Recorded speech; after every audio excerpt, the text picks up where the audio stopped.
ओम नमो वेंकटेशाय अनाख्येय गुणाधारा अनाधेय समाधारा गोविंद गोविंद।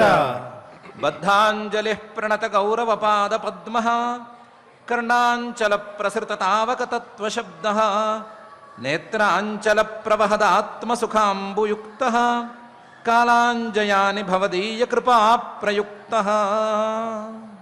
అని నిరంతర హృదంతర నివాసి అయిన శ్రీనివాస పరమాత్మని భక్తిగా వేడుకుంటూ శ్రీశుకుల వారు ఉపదేశం చేసిన శ్రీమద్భాగవత మహాగ్రంథం యొక్క అధ్యయన కార్యక్రమాన్ని ప్రారంభించుకుందాము. ప్రారంభంలో యథాప్రకారం ప్రార్థనా శ్లోకాలను చదువుకుని ఈ కార్యక్రమానికి మంగళాచరణం చేసుకుందాము. ఓం నమో వెంకటేశాయ. శ్రీ గురు ప్రార్థనా. గురుర్బ్రహ్మా గురుర్విష్ణుః గురుర్దేవో మహేశ్వరః గురుః సాక్షాత్ పరం బ్రహ్మ తస్మై శ్రీ గురవే నమః. శ్రీనివాస ప్రార్థనా. మారుతీడ్యపదార్చాయ మారమాతృప్రియాయ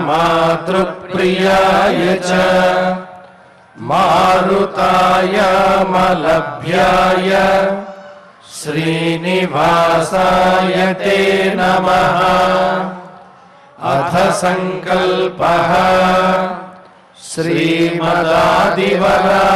క్షేత్రే విరాజమానస్య నిత్యశుద్ధ బుద్ధ ముక్త స్వభావస్య లీలాగృహీత విగ్రహస్య శ్రీ పద్మావతీ జానేః అనుగ్రహేణ అస్మాకం సర్వేషాం బుద్ధిశుద్ధ్యర్థం విద్యాభివృద్ధ్యర్థం భక్తి జ్ఞాన వైరాగ్యాది తదనుకూల సర్వ సంపత్ సమృద్ధ్యర్థం శ్రీ పరమేశ్వర ప్రీత్యర్థం శ్రీమద్భాగవత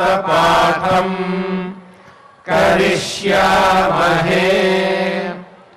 అస్య శ్రీమద్భాగవత స్తోత్ర మహామంత్రస్య నారద ఋషిః బృహతి ఛందః శ్రీకృష్ణ పరమాత్మా దేవతా బ్రహ్మ బీజం భక్తి శక్తి జ్ఞాన వైరాగ్యే కీలకం అస్మాకం శ్రీమద్భగవత్ ప్రసాద సిద్ధ్యర్థే పాఠే వినియోగః. ధ్యానం నారాయణానలనిధాన పవిత్ర గర్భం శ్రీవ్యాససూత శుకశౌనక శంకుయుక్తం సత్కారపూర్వచిరసేవనలభ్య భావం జ్ఞానారణిం మథత భాగవతం మహాంతం. శ్రీ గురుభ్యో నమః. 7వ అధ్యాయంలో ద్వితీయ స్కంధంలోని 7వ అధ్యాయంలో బ్రహ్మగారికి నారద మహర్షి గారికి జరిగినటువంటి సంవాదాన్ని శ్రీ శుకుల వారు పరీక్షిత్తుకు తెలియచేశారు.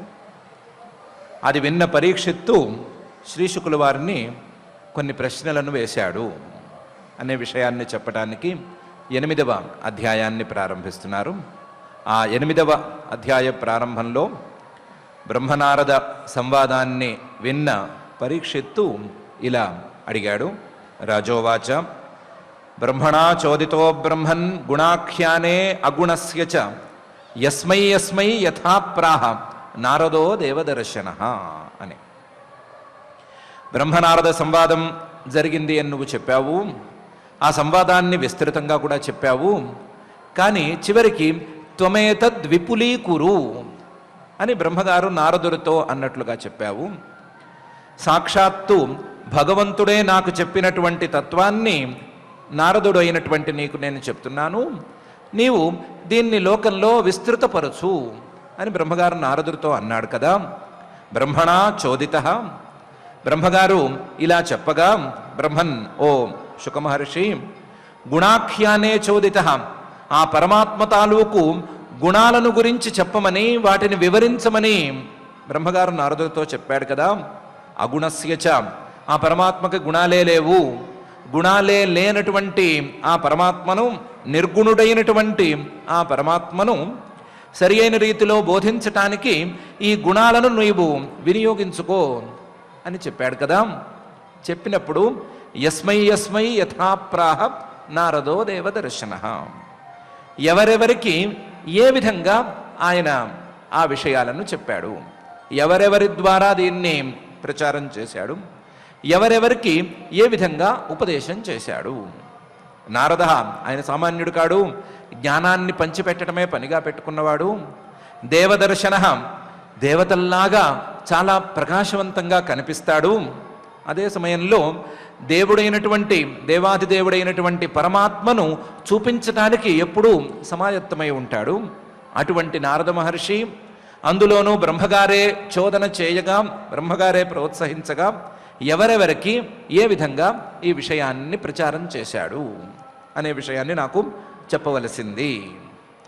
బ్రహ్మణా చోదితో బ్రహ్మన్ గుణాఖ్యానే అగుణస్య చ యస్మై యస్మై యథాప్రాహ నారదో దేవదర్శన ఏతద్వేదితుమిచ్చామి తత్వం వేదవిదాంబర హరేరద్భుతవీర్యస్య కథా లోకసుమంగళాః. ఏతద్వేదితుమిచ్చామి, నేను ఇది తెలుసుకోగోరుతున్నాను, నాకు ఇది తెలుసుకోవాలనుంది, దాని గురించి నాకు చెప్పు. నీకెందుకు? బ్రహ్మగారు నారద మహర్షితో ఏదో అన్నారు, ఆయన ఏదో చేసుకుంటాడు, ఆయన ఎవరెవరికి ఏమేం చెప్పాడు అనే సంగతి నీకెందుకు అంటే, కాదు అలా నీకెందుకు అనుకునేది కాదు. ఇది తత్వం వేదవిదాంబర, వేదవేత్తలలో చాలా శ్రేష్ఠుడమైనటువంటి ఓ శ్రీశుక, ఇది తత్వం, పరమాత్మ తత్వం. పరమాత్మ తత్వాన్ని బ్రహ్మగారు నారద మహర్షి గారికి చెప్పారు, దాన్ని ప్రచారం చేయమని చెప్పారు. అంటే నాలాంటి వాడిని కూడా తెలుసుకోమనే కదా దాని అర్థం. అందువల్ల ఏతద్వేదితుం ఇచ్చామి. ఎవరో ఇద్దరు పర్సనల్గా మాట్లాడుకుంటే ఆ మాటల సారాంశం ఏంటి అని నేను అడగటం లేదు. అందరికీ తెలియవలసినటువంటి తత్వాన్ని బ్రహ్మగారు నారద మహర్షి గారికి చెప్పి దాన్ని ప్రచారం చేయమని అడిగితే దాన్ని గురించి తెలుసుకోవాలని అడుగుతున్నాను. తత్వం ఇది, తత్వం వేదవిదాంబర. అలాగే హరేరద్భుత వీర్యస్య కథాః లోకసుమంగళాః, ఇవి కూడా బ్రహ్మగారు నారద మహర్షి గారు మాట్లాడుకున్న మాటల్లో భాగాలే కదా. హరేహే, శ్రీహరి యొక్క అద్భుత వీర్యస్య, అద్భుతమైనటువంటి పరాక్రము కలిగినటువంటి శ్రీహరి యొక్క కథాః, కథలు, అందులోనూ లోకసుమంగళాః, లోకాలన్నిటికీ, లోకంలో ఉండే వాళ్ళందరికీ మంగళాలను ఇచ్చేటువంటివి కదా.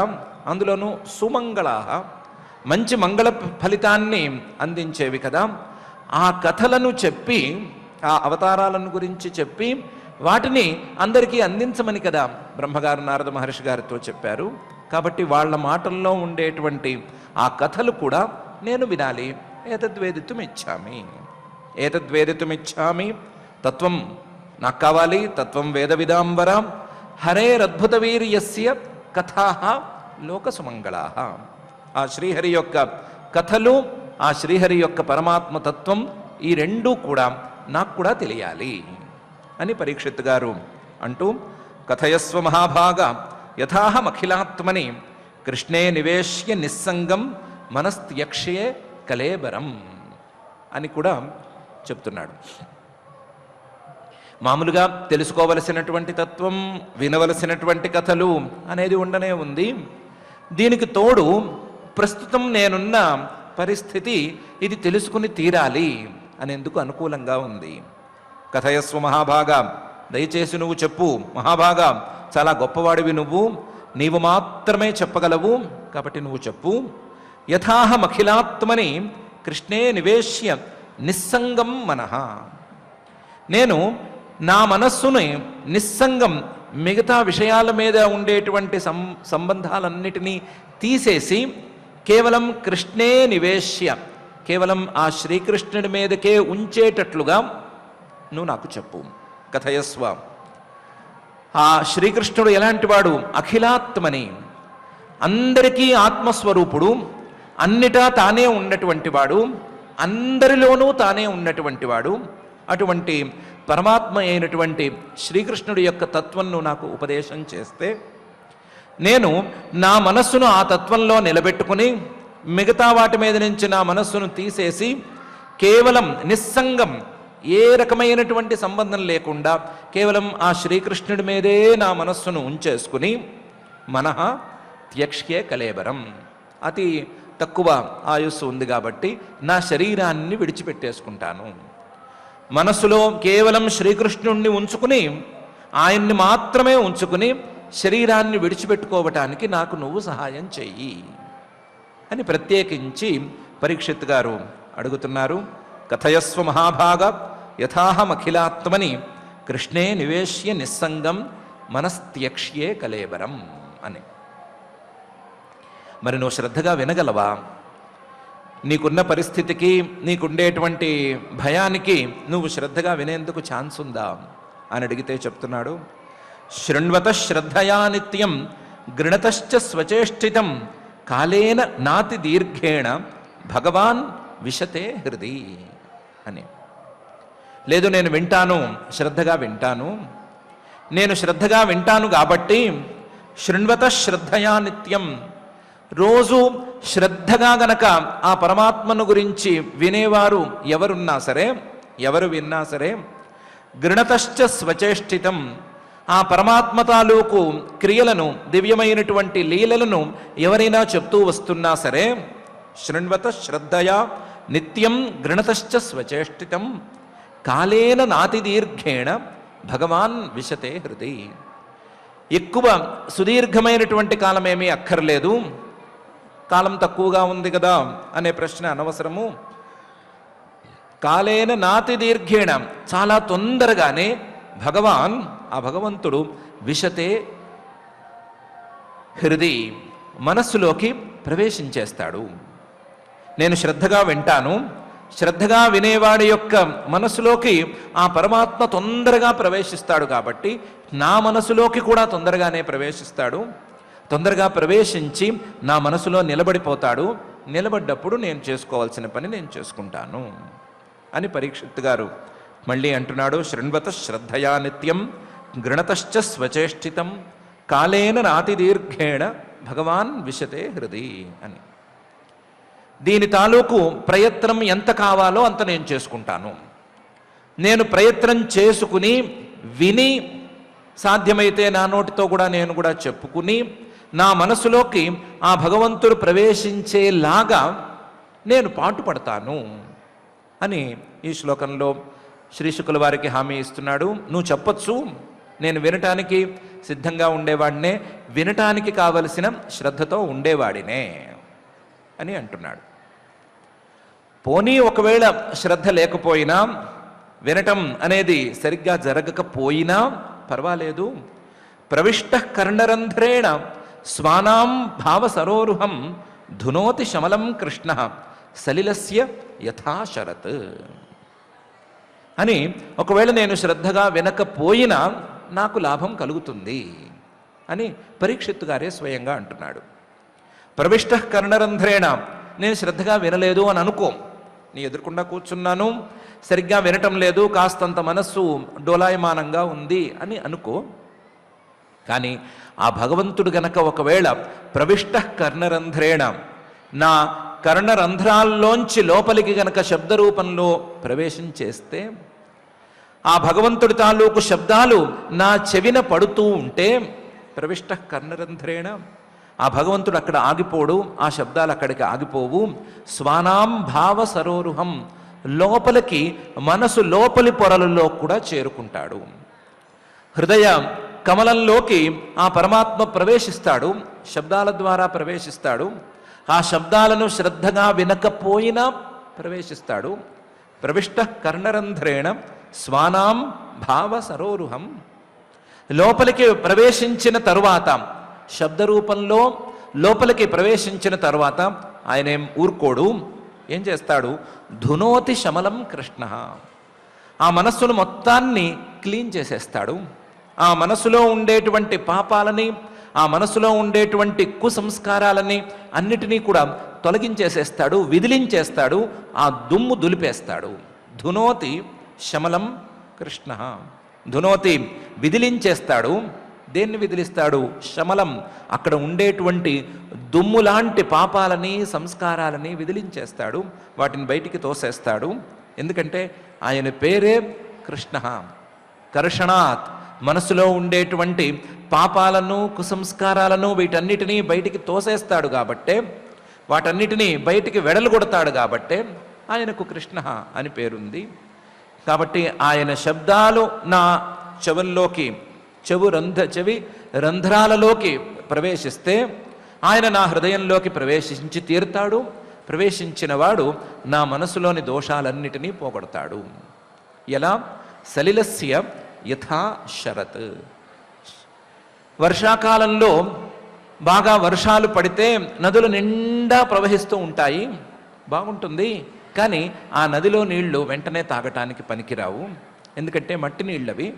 మట్టి నీళ్లు కాబట్టి తాగటానికి పనికిరావు, మునగటానికి కూడా పెద్దగా సౌకర్యంగా ఉండవు. కానీ అవే నది నీళ్లు కాస్తంత శరత్కాలం వచ్చేసరికి, శరదృతువు వచ్చేసరికి, వానలన్నీ ఆగిపోయిన కొంతకాలానికి చక్కగా తేరుకుని చాలా తేటపడతాయి. నదులని చాలా తేటపరిచేటువంటి, స్వచ్ఛంగా మార్చేటువంటి సామర్థ్యం శరత్కాలానికి ఉంది, శరదృతువుకి ఉంది.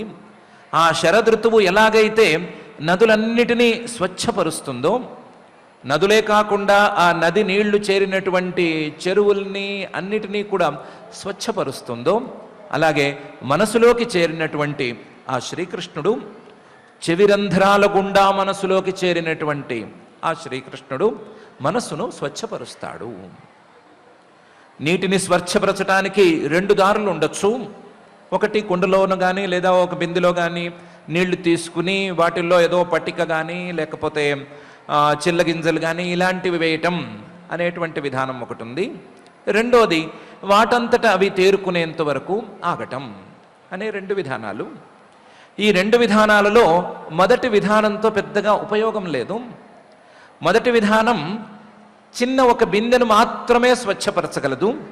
అందులో కూడా స్వచ్ఛపరచటం అంటే అందులో ఉండేటువంటి మట్టిని కిందకు చేర్చగలదు. అందులో ఉండేటువంటి మట్టి మొత్తం కిందకి వెళ్ళిపోతుంది. ఎప్పుడైతే మళ్ళీ మనం బిందెని కదిలిస్తామో మళ్ళీ మట్టి పైకి వచ్చేస్తుంది, నీటితో కలిసిపోతుంది.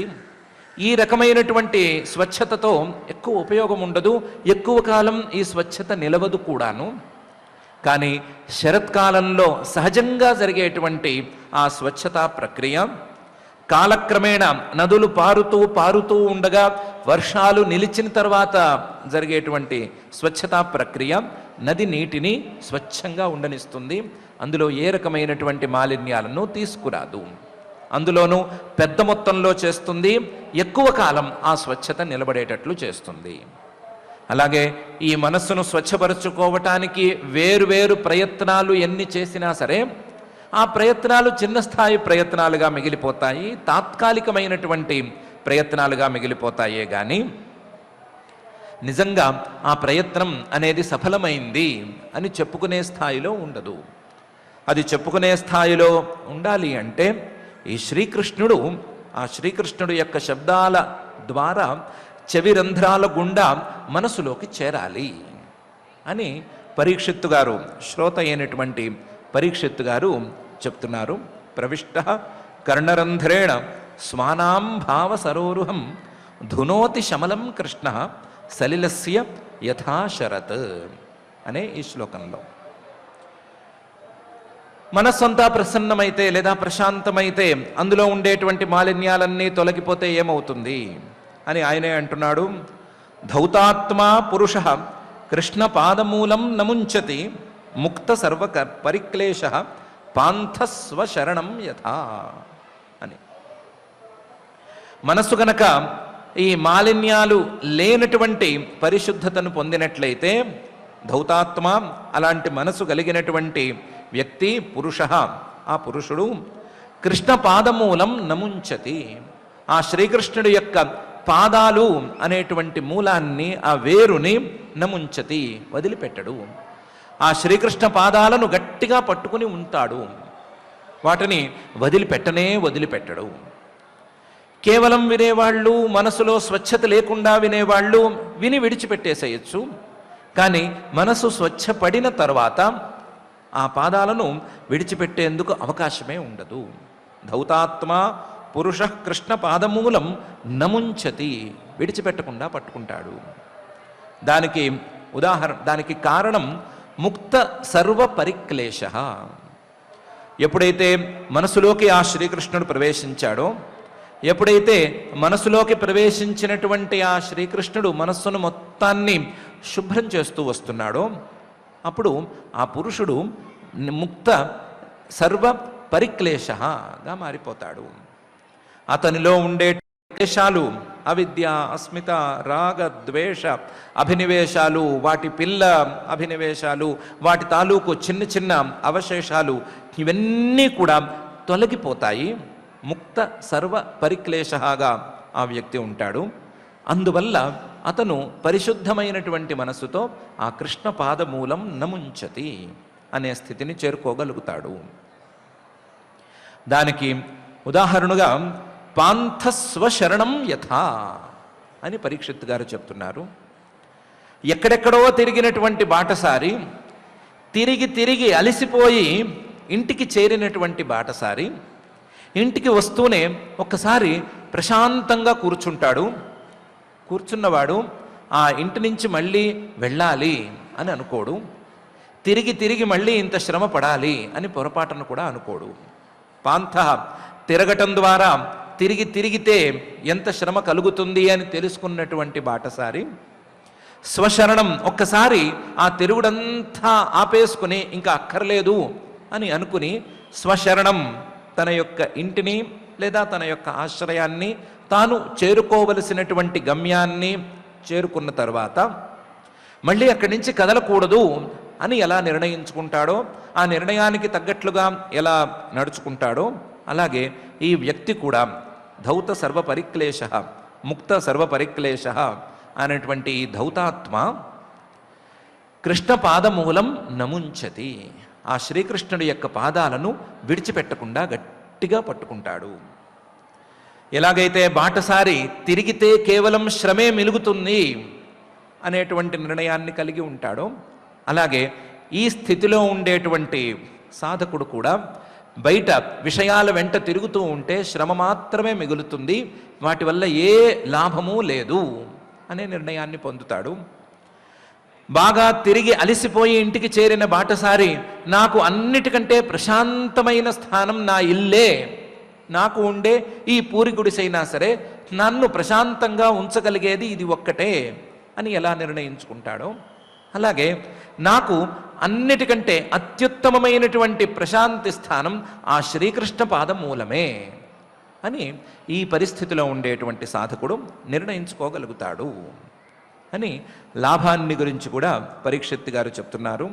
ధౌతాత్మ పురుష కృష్ణ పాదమూలం నముంచతి ముక్త సర్వపరిక్లేశ పాంథస్వ శరణం యథా అనేటువంటి ఈ శ్లోకంలో. ఇంతేకాదయ్యా, నేను నీకు ఎక్కువ చెప్పకూడదు, ఎందుకు వినాలి అనేటువంటి అంశాలను నీకు నేను ఉపన్యాసం దంచకూడదు, నాకేం కావాలి అని నేను అడగాలి, కాబట్టి నాకేం కావాలి అని అడుగుతాను. యదధాతుమతో బ్రహ్మన్ దేహారంభోస్య ధాతుభిః యదృచ్ఛయా హేతునావా భవంతో జానతే యథా. నీకు తెలుసు కాబట్టి నీకు తెలిసిన విషయాలను కొన్నిటిని నేను అడగాలి. ఆ అడగవలసిన లేదా నీకు తెలిసిన విషయాలలో యదధాతుమతో బ్రహ్మన్ దేహారంభోస్య ధాతుభిః, అస్య ఈ జీవుడికి, ఈ శరీరంలో ఉండేటువంటి జీవుడికి అధాతుమత భూతాలతో సంబంధమేమీ లేదు అని నీవు ఇంతవరకు చెప్పినటువంటి ఈ ఉపదేశంలో నేను అర్థం చేసేసుకున్నాను. అధాతు ఈ శరీరానికి లేదా ఈ జీవుడికి ఏ రకమైనటువంటి సంబంధము లేదు. కానీ ఈ జీవుడికే అస్య ధాతుభి దేహారంభ, ఈ జీవుడికే ఈ పంచభూతాలతోనే శరీరం అనేది ప్రారంభమవుతోంది. ఏ జీవుడికి ఆ జీవుడికి ప్రత్యేకించి ఒక్కొక్క శరీరం ఉంటుంది. ఇది నా శరీరమని, ఈ శరీరం నేను అని ప్రతి జీవుడు ఒక్కొక్క శరీరాన్ని పట్టుకుని వేళ్లాడుతూనే ఉన్నాడు. ఇది ఎందుకు జరుగుతోంది? యదధాతుమతో బ్రహ్మన్, ఒకవేళ కనుక శరీరానికి జీవుడికి సంబంధమే లేకపోతే సంబంధం ఉండకూడదు కదా. నిజానికి సంబంధం లేదు అని అంటే సంబంధం లేకుండా ఉండాలి కదా. కానీ దేహారంభోస్య ధాతుభి, ఇది ఎలా కుదురుతోంది? ఇతనికి ఈ పంచభూతాల ద్వారా శరీరాలు పుట్టుకొస్తున్నాయి.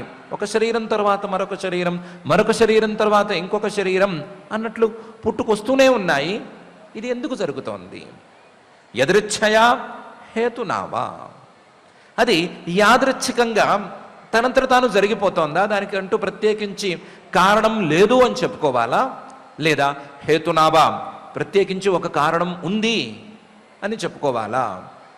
అంటే భవంతో జానతే యథా, దానికి కారణం ఏమిటి, ఇది ఎలా జరుగుతోంది అనేది నీకు మాత్రం తెలుసు. నీలాంటి వాళ్ళకు కొంతమందికి తెలుసేమో, కానీ నీకు తెలుసు, నాకు తెలియదు. కాబట్టి నాకు తెలియదు, నీకు తెలుసు, నాకు తెలుసుకోవాలని ఉంది. కాబట్టి దాని గురించి నాకు చెప్పవలసింది. యదధాతుమతో బ్రహ్మన్ దేహారంభోస్య ధాతుభి యదృచ్ఛయా హేతునావా భవంతో జానతే యథా. దాన్ని గురించి చెప్పటం చాలా సులభమేమో, కానీ నేను పైన అడిగేటువంటి ప్రశ్న ఇంకా సంక్లిష్టమైనటువంటి ప్రశ్న, నన్ను తొలిచేస్తున్నటువంటి ప్రశ్న. దాని గురించి కూడా నువ్వు చెప్పాలి. ఆసీద్ యదురదరాత్ పద్మం లోక సంస్థాన లక్షణం యావానయం వై పురుష ఇయత్తా వయవై పృథక్ తావా నసా వితి ప్రోక్త సంస్థాన్ అవయవానివా, సంస్థానవయవానివా. Sun Life multi speciality hospital ప్రజలకు నిరంతర వైద్య సేవలు అందిస్తున్న hospital. Diabetology, stem cell physician లో ఇండియాలోనే మొదటి డాక్టర్ గా పేరుగాంచిన డాక్టర్ విజయ్ భాస్కర్ గారు అత్యాధునిక విజ్ఞాన పరిజ్ఞానంతో అంతర్జాతీయ ప్రమాణాలతో సామాన్యులకు సైతం అందుబాటులోకి తెచ్చారు Sun Life multi speciality hospital ను. అనుభవజ్ఞులైన వైద్యులతో అన్ని రకాల వైద్య సేవలు, ఆపరేషన్స్, సర్జికల్ ఎమర్జెన్సీలు, ప్లాస్టిక్ సర్జరీలు, చికిత్స అందించనున్నారు. 24 గంటలు అందుబాటులో ఫార్మసీ మరియు అంబులెన్స్ సౌకర్యం కలదు. సంప్రదించండి Sun Life multi speciality hospital, Dammaiguda. Contact number 8121678234 9700971100. ఇప్పుడు నువ్వు ఇంతకుముందు విరాట్ పురుషుడు యొక్క దేహం గురించి చెప్పేటప్పుడు ఏమని చెప్పావు? ఆసీత్ యదుర్దరాత్ పద్మం లోకావయవ లక్షణం, లోక సంస్థాన లక్షణం అని చెప్పావు. ఆయన యొక్క ఉదరం నుంచి ఒక పద్మం వెలువడింది, ఆ పద్మంలో బ్రహ్మగారు పుట్టారు, ఆ బ్రహ్మగారు మొత్తం లోకాలన్నిటినీ సృష్టి చేశాడు అని చెప్పావు. ఇదొకసారి ఒక మాటగా చెప్పావు. ఆసీత్ యదుదరాత్ పద్మం లోక సంస్థాన లక్షణం అని ఒకసారి చెప్పావు. మళ్ళీ ఇంకోసారి ఏమని చెప్పావు?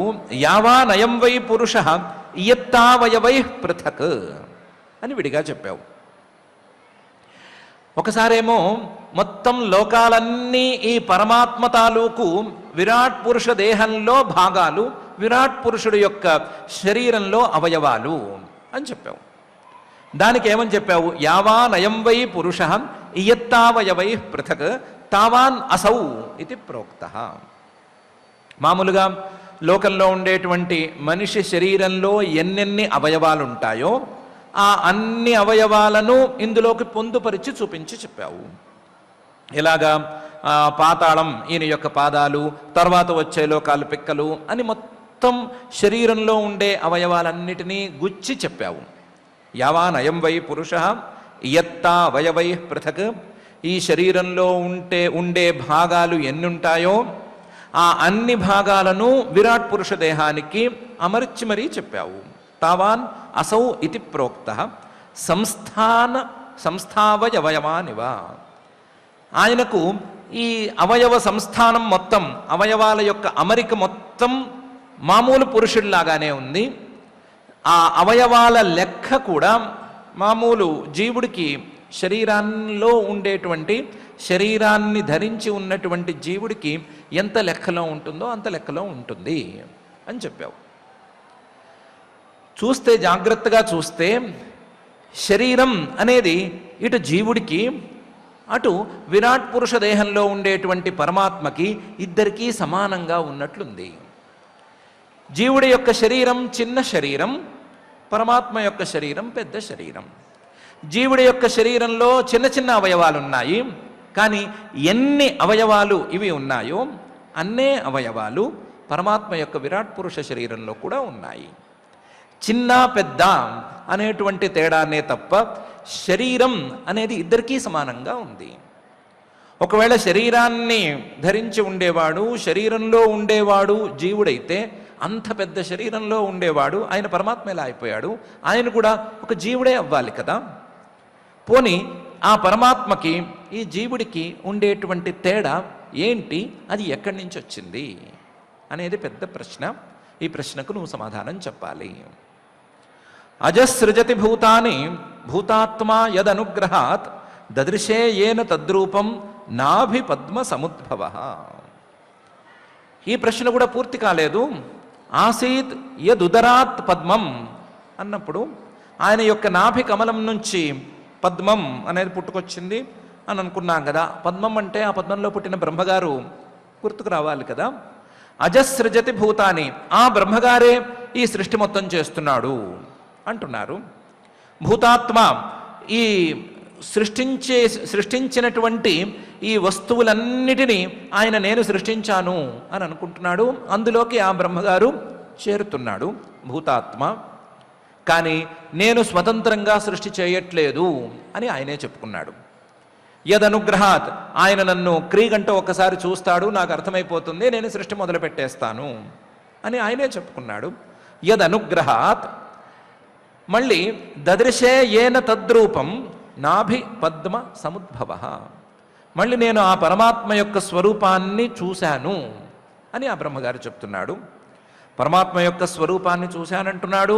నేను ఆయన యొక్క నాభి పద్మం నుంచి పుట్టుకొచ్చానంటున్నాడు. ఆయన చెప్పగా నేను సృష్టి చేశాను అని అంటున్నాడు. ఈ సృష్టికి ఈ బ్రహ్మగారికి ఉండేటువంటి సంబంధం, ఈ సృష్టికి పరమాత్మకు ఉండేటువంటి సంబంధం, ఈ సృష్టి పరమాత్మ యొక్క అవయవాలుగా ఎలా మారింది అనేటువంటి వైనం, ఇదంతా కూడా సందేహాస్పదంగానే ఉంది. వీటిని తేల్చవలసింది. అజసృజతి భూతాని భూతాత్మా యదనుగ్రహాత్ దదృశే ఏన తద్రూపం నాభి పద్మ సముద్భవ. సచాపి యత్ర పురుషః విశ్వస్థిత్యుద్భవాప్యయః ముక్త్వాత్మమాయాం మాయేషః శేతే సర్వగుహాశయః. పోనీ బ్రహ్మగారు మధ్యలో ఉన్నారు, ఏదో చిన్న పని చేసి పెడుతున్నారు అంతే తప్ప బ్రహ్మగారు కాదు మెయిన్, పరమాత్మే మెయిన్ అనుకుంటే, బ్రహ్మగారు అనేది ఒక టూల్ కింద పెట్టుకున్నా, ఇన్స్ట్రుమెంట్ అని అనుకున్నా, ఆ సచాపి యత్ర పురుష, ఆ మెయిన్ అనుకున్నాం కదా, ప్రధానమైనటువంటి పురుషుడు విశ్వస్థిత్యుద్భవాప్యయ, ఈ ప్రపంచం యొక్క పుట్టుకకి, ఈ ప్రపంచం ఇలా నిలిచి ఉండటానికి, ఈ ప్రపంచం యొక్క ప్రళయానికి అన్నిటికీ బాధ్యత వహించేటువంటి పురుషుడు, అన్నిటినీ చేసేటువంటి ఆ పురుషుడు విశ్వస్థిత్యుద్భవాప్యయ. దేంతో చేస్తున్నాడు అంటే ఆత్మమాయతో ఈ పనులన్నీ చేస్తున్నాడు అని చెప్పావు. ఆ ఆత్మమాయతో ఆయనకేమీ సంబంధం లేదని కూడా నువ్వే చెప్పావు. ముక్త్వాత్మమాయాం మాయేష, ఒకవైపు ఆయన ఆత్మమాయలను విడిచిపెట్టాడు, ఆత్మమాయను తొక్కేశాడు అని ఒకవైపు చెప్తున్నావు, మళ్ళీ మాయేష అని ఇంకోవైపు చెప్తున్నావు. మాయేష తన అదుపులో ఉండేటువంటి మాయతో ఈ సృష్టి అంతా చేస్తున్నాడు అని చెప్తున్నావు. మళ్ళీ శేతే సర్వగుహాశయ అని కూడా అంటున్నావు. సృష్టి చేసినటువంటి ఈ సృష్టి మొత్తంలో ఆయన చేరాడు అని అంటున్నావు. మళ్ళీ ఒక్కొక్క శరీరాన్ని సృష్టి చేసి ఆ సృష్టి చేసిన ఒక్కొక్క శరీరంలోనూ ఆ పరమాత్మ ప్రవేశించాడు అని అంటున్నావు. సర్వగుహాశయ అని అంటున్నావు. ఇప్పుడు ఒక శరీరంలో ఉండేవాడు ఒక జీవుడైతే మరి సర్వగుహాశయ అన్ని శరీరాలలోనూ ఉండేవాడు ఎవరవ్వాలి?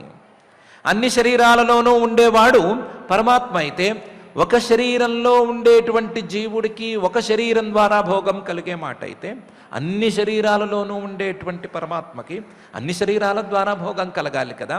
మరి ముక్త్వాత్మమాయాం అనేది ఎలా కుదురుతుంది, మాయేష అనేది ఎలా కుదురుతుంది అని సందేహంగా ఉంది. ఈ సందేహం నువ్వు తీర్చాలి.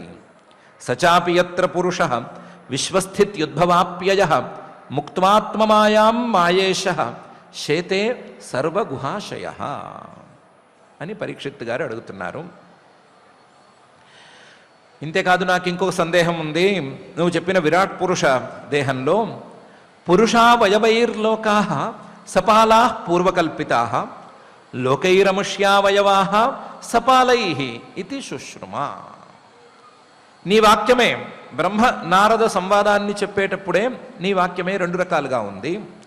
పురుషావయవైర్లోకా సపాలా పూర్వకల్పితా. ఆ పరమ పురుషుడు యొక్క విరాట్ పురుషుడు యొక్క దేహం నుండి ఒక్కొక్క అవయవం నుండి ఒక్కొక్క లోకము, ఆ లోకానికి పాలకుడు ఇద్దరూ కూడా పుట్టుకొచ్చారు అని ఒకవైపు వాక్యం ఉంది. పురుష అవయవై లోకా, విరాట్ పురుషుడు యొక్క శరీరం తాలూకు అవయవాల నుండి లోకా సపాలాహ, సపాలాహ పాలకులతో సహా లోకా పూర్వకల్పితా, లోకాలు పుట్టుకొచ్చాయి అని ముందు చెప్పావు. యస్యేహావయవైర్లోకాన్ కల్పయిష్యంతి అని మొదలుపెట్టి అలా చెప్పావు. మళ్ళీ లోకైరముష్యావయవా సపాలై ఇది శుశ్రుమా. ఈ లోకాల్లో ఒక్కొక్క లోకము ఆ పరమాత్మ తాలూకు విరాట్ పురుష దేహంలోని ఒక్కొక్క అవయవం అని వెళ్ళి విడిగా చెప్పావు. అవయవం నుంచి లోకం పుట్టుకొచ్చిందా, లోకమే అవయవంగా అమరిందా అనే విషయంలో సందేహం ఉంటోంది. పాతాళమేతస్య హి పాదమూలం అని మొదలుపెట్టి ఒక్కొక్క లోకాన్ని ఒక్కొక్క అవయవంగా చెప్పావు. ఒక్కొక్క అవయవం నుంచి ఒక్కొక్క లోకం పుట్టుకొచ్చింది అని కూడా చెప్పావు. రెండు రకాలుగా చెప్పేటప్పటికీ సందేహం కలుగుతోంది. కాబట్టి ఆ సందేహం కూడా నువ్వు తీర్చవలసింది. పురుషావయవైర్లోకా సపాలా పూర్వకల్పితా లోకైరముష్యావయవా సపాలై ఇది శుశ్రుమా. ఇది సందేహం మాత్రమే. ఈ సందేహం కాకుండా సరిగ్గా అర్థం కానటువంటి అంశం కూడా మరొకటి ఉంది. అది నీవు కాలస్వభావ అని ఈ రెండు పరమాత్మకు సహాయంగా ఉపయోగపడతాయి అని చెప్పావు. ఆ కాలం అనేది ఏంటి అని నాకు తేలాలి. యావాన్ కల్పో వికల్పోవా యథా కాలోనుమీయతే భూత భవ్య భవచ్చబ్ద ఆయుర్మానంచ యత్ సతః, ఇది తేలాలి. ఆ కాలాన్ని పట్టుకుని, కాలం అనేటువంటి పరమాత్మ సహాయ శక్తిని లేదా పరమాత్మ శక్తిని పట్టుకునే కొన్ని అంశాలను నిర్ణయించాలి. యావాన్ కల్ప, కల్ప అంటే ఒక సృష్టి మొత్తం ఎంతకాలం నడుస్తుంది అనే విషయాన్ని నిర్ణయించాలి. వికల్పోవా ఆ సృష్టిలో మళ్ళీ చిన్న చిన్న చిన్న భాగాలు, చిన్న చిన్న వ్యాక్యూమ్స్, చిన్న చిన్న గ్యాప్స్ వీటితో నడుస్తుంది అన్నప్పుడు ఎంతకాలం పాటు నడుస్తుంది, మధ్యలో చిన్న గ్యాప్ ఎక్కడొస్తుంది, మళ్ళీ ఎప్పుడు మొదలవుతుంది అనే సంగతి తేల్చాలి. యావాన్ కల్ప వికల్పోవా. దీన్ని బట్టి యథాకాల అనుమీయతే, అసలు కాలాన్ని ఎలా ఊహించి చూడాలి, కాలాన్ని ఎలా ఆలోచించి నిర్ణయించుకోవాలి అనే సంగతి తేల్చుకోవాలి. కాలాన్ని కళ్ళతో చూడటం అనేది అసంభవం కాబట్టి కాలాన్ని అర్థం చేసుకోవాలి లేదా ఊహించుకోవాలి, నిర్ణయించుకోవాలి. హేతుబద్ధంగా తార్కికంగా విశ్లేషణ చేసి కాలం యొక్క ఉనికిని నిశ్చయించుకోవాలి. ఆ నిశ్చయించుకునే విధానం ఏమిటి అని నాకు సరిగ్గా అర్థం కావటం లేదు, దాన్ని చెప్పాల్సింది. యథా కాలోనుమీయతే. ఈ కాలం అనేది తేలకపోతే భూత భవ్య భవశబ్ద, ఈ మూడు శబ్దాలు రావు. కాలం అనేది తేలకపోతే భూతం గడిచిపోయింది అనే మాట రాదు, భవ్యం రాబోతోంది అనే మాట రాదు, దానితో పాటు ఇప్పుడు ఉంది అనే మాట కూడా సరిగ్గా తెలియదు. భూత భవ్య భవశబ్ద. భూతం అంటే ఒక కాలాన్ని చెప్తున్నాము, భవ్యం అంటే ఇంకొక కాలాన్ని గురించి చెప్తున్నాము. భవత్ అంటే ఏదో ఇప్పుడున్న వ్యవహారంలో నడుస్తున్న కాలాన్ని గురించి చెప్తున్నాము. కానీ కాలం గురించే తెలియకపోతే ఈ భూత భవ్య భవత్ శబ్దాలు ఎక్కడ పెట్టుకోవాలి? వీటికేమీ పెద్ద అర్థం ఉండదు. ఇంతేకాదు ఆయుర్మానంచ, మానవులకి ఇంత ఆయుస్సు, పై వాళ్ళకి, పై లోకాల వాళ్ళకి ఇంత ఆయుస్సు, ఆ పై వాళ్ళకి ఇంత ఆయుస్సు, బ్రహ్మగారు ఆయుస్సు ఇంత, వారు ఆయుస్సు ఇంత, వీరు ఆయుస్సు ఇంత అని లెక్కలు చెప్తున్నారు. ఒక్కొక్క జీవుడికి ఒక్కొక్క ఆయుస్సు ఉందంటున్నారు, ఒక్కొక్క లోకంలోనూ ఒక్కొక్క ఆయుస్సు ఉందంటున్నారు. ఆయుస్సు తేల్చాలంటే తేలవలసింది కాలం గురించి కదా. ఆ కాలం గురించి నాకు చెప్పాల్సింది. యావాన్ కల్పో వికల్పోవ యథా కాలోను మీయతే భూతభవ్య భవచ్చబ్ద ఆయుర్మానంచ యత్సతః అని. నాకు ఇది తెలియలేదు, అర్థం కాలేదు. కాలం అనేది చాలా గహనం కాబట్టి ఆ కాలం గురించి నాకు నువ్వు తెలియచెప్పాలి. ఎందుకంటే కాలస్యాను గతిర్యాతు లక్ష్యతేణ్వీ బృహత్యపి యావత్యః కర్మగతయో యాదృశీర్ద్విజ సత్తమా.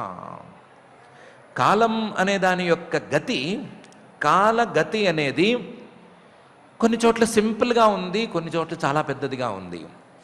కాలం యొక్క గతి అణ్వి చాలా తక్కువ స్థాయిలో ఉంది, అంటే క్షణం లేదా స్ప్లిట్ సెకండ్ అన్నట్లుగా ఉంది. కొన్ని చోట్ల బృహత్యపి, బ్రహ్మగారి ఆయుస్సు లాంటివి చూసుకుంటే అబ్బో దాంట్లో మనం సరిగ్గా లెక్కలే వేయలేము అన్నట్లుంది. కాబట్టి కాలస్యానుగతిర్యాతు లక్ష్యతే అణ్వి బృహత్యపి. ఇది ఎప్పుడు అంటే అసలు కాలం గురించే తెలుసుకోకుండానే, కాలం అంటే ఏమిటో అర్థం కాకుండానే ఈ లెక్కలన్నింటినీ తేల్చేసుకుంటున్నాము. కాలం గురించి తేలిన తర్వాత ఈ లెక్కలు నిలుస్తాయో నిలవవో తెలియదు. కాబట్టి కాలం గురించి నాకు తేల్చి చెప్పవలసింది. ఈ లెక్కలు సరిగ్గా ఉన్నాయా లేవా అని నాకు తేలాలి. ఈ కాలంతో పాటుగా వచ్చేవి ఇంతకంటే కూడా కాంప్లికేటెడ్గా ఉండేవి. యావత్యః కర్మగతయః, కర్మల తాలూకు ఫలితాలు, ఆ ఫలితాలను అందుకునేందుకు వెళ్ళవలసిన లేదా చేరవలసినటువంటి లోకాలు, ఆ లోకాలను చేరుకునేటువంటి మార్గాలు, వీటి గురించి నువ్వు కొంచెం మొదలుపెట్టి చెప్పావు. కానీ అది అంత సింపుల్గా తేలేటువంటి వ్యవహారం కాదు. యావత్యః కర్మగతయః యాదృశి, అవి ఎన్నున్నాయి, ఎన్ని రకాలుగా ఉన్నాయి, ఏ విధంగా ఉన్నాయి అనే విషయంలో ఇంకా కూడా క్లారిటీ కావాలి. నువ్వు చెప్పింది ఇంట్రడక్షన్ కింద కూడా సరిపోదు. నువ్వేదో ఒక దారి ఏదో చెప్పావు, ఉపాసకులు వెళ్ళేటువంటి దారి ఒకటి అని చెప్పావు, క్రమముక్తి ఫలితాన్ని అందుకోవటానికి ఒక దారి ఉంది అని చెప్పావు. దాని గురించి ఏదో నీ మాటల్లో నువ్వు విస్తృతంగా చెప్పావు, కానీ అదేమంత స్పష్టంగా లేదు. నాకు ఇంకా స్పష్టత కావాలి అని. కాలస్యానుగతిర్యాతు లక్ష్యతేణ్వీ బృహత్యపి యావత్యః కర్మగతయో యాదృశీర్ద్విజ సత్తమా అనే శ్లోకంలో పరీక్షిత్ గారు శ్రీ శుకుల వారిని అడుగుతున్నారు. ఇంతేకాదు యస్మిన్ కర్మ సమావాయో యథా ఏనోపగృహ్యతే గుణానాం గుణినాంచైవ పరిణామం అభీప్సతా. ఇది ఇంకా కాంప్లికేటెడ్ క్వశ్చను, దీన్ని కూడా తేల్చి చెప్పాలి నువ్వు. గుణానాం గుణినాంచ, గుణానాం సత్వ రజస్తమో గుణాలున్నాయి. ఆ గుణాల తాలూకు ప్రభావమైనటువంటి ఈ సృష్టి ఉంది. ఈ సృష్టిలో రకరకాల క్రియలు ఉన్నాయి. గుణినాం, ఈ సృష్టిని, ఆ గుణాల తాలూకు ప్రభావాలను అనుభవించేటువంటి జీవులున్నారు. వీళ్ళిద్దరికీ ఏదో సంబంధం ఉంది.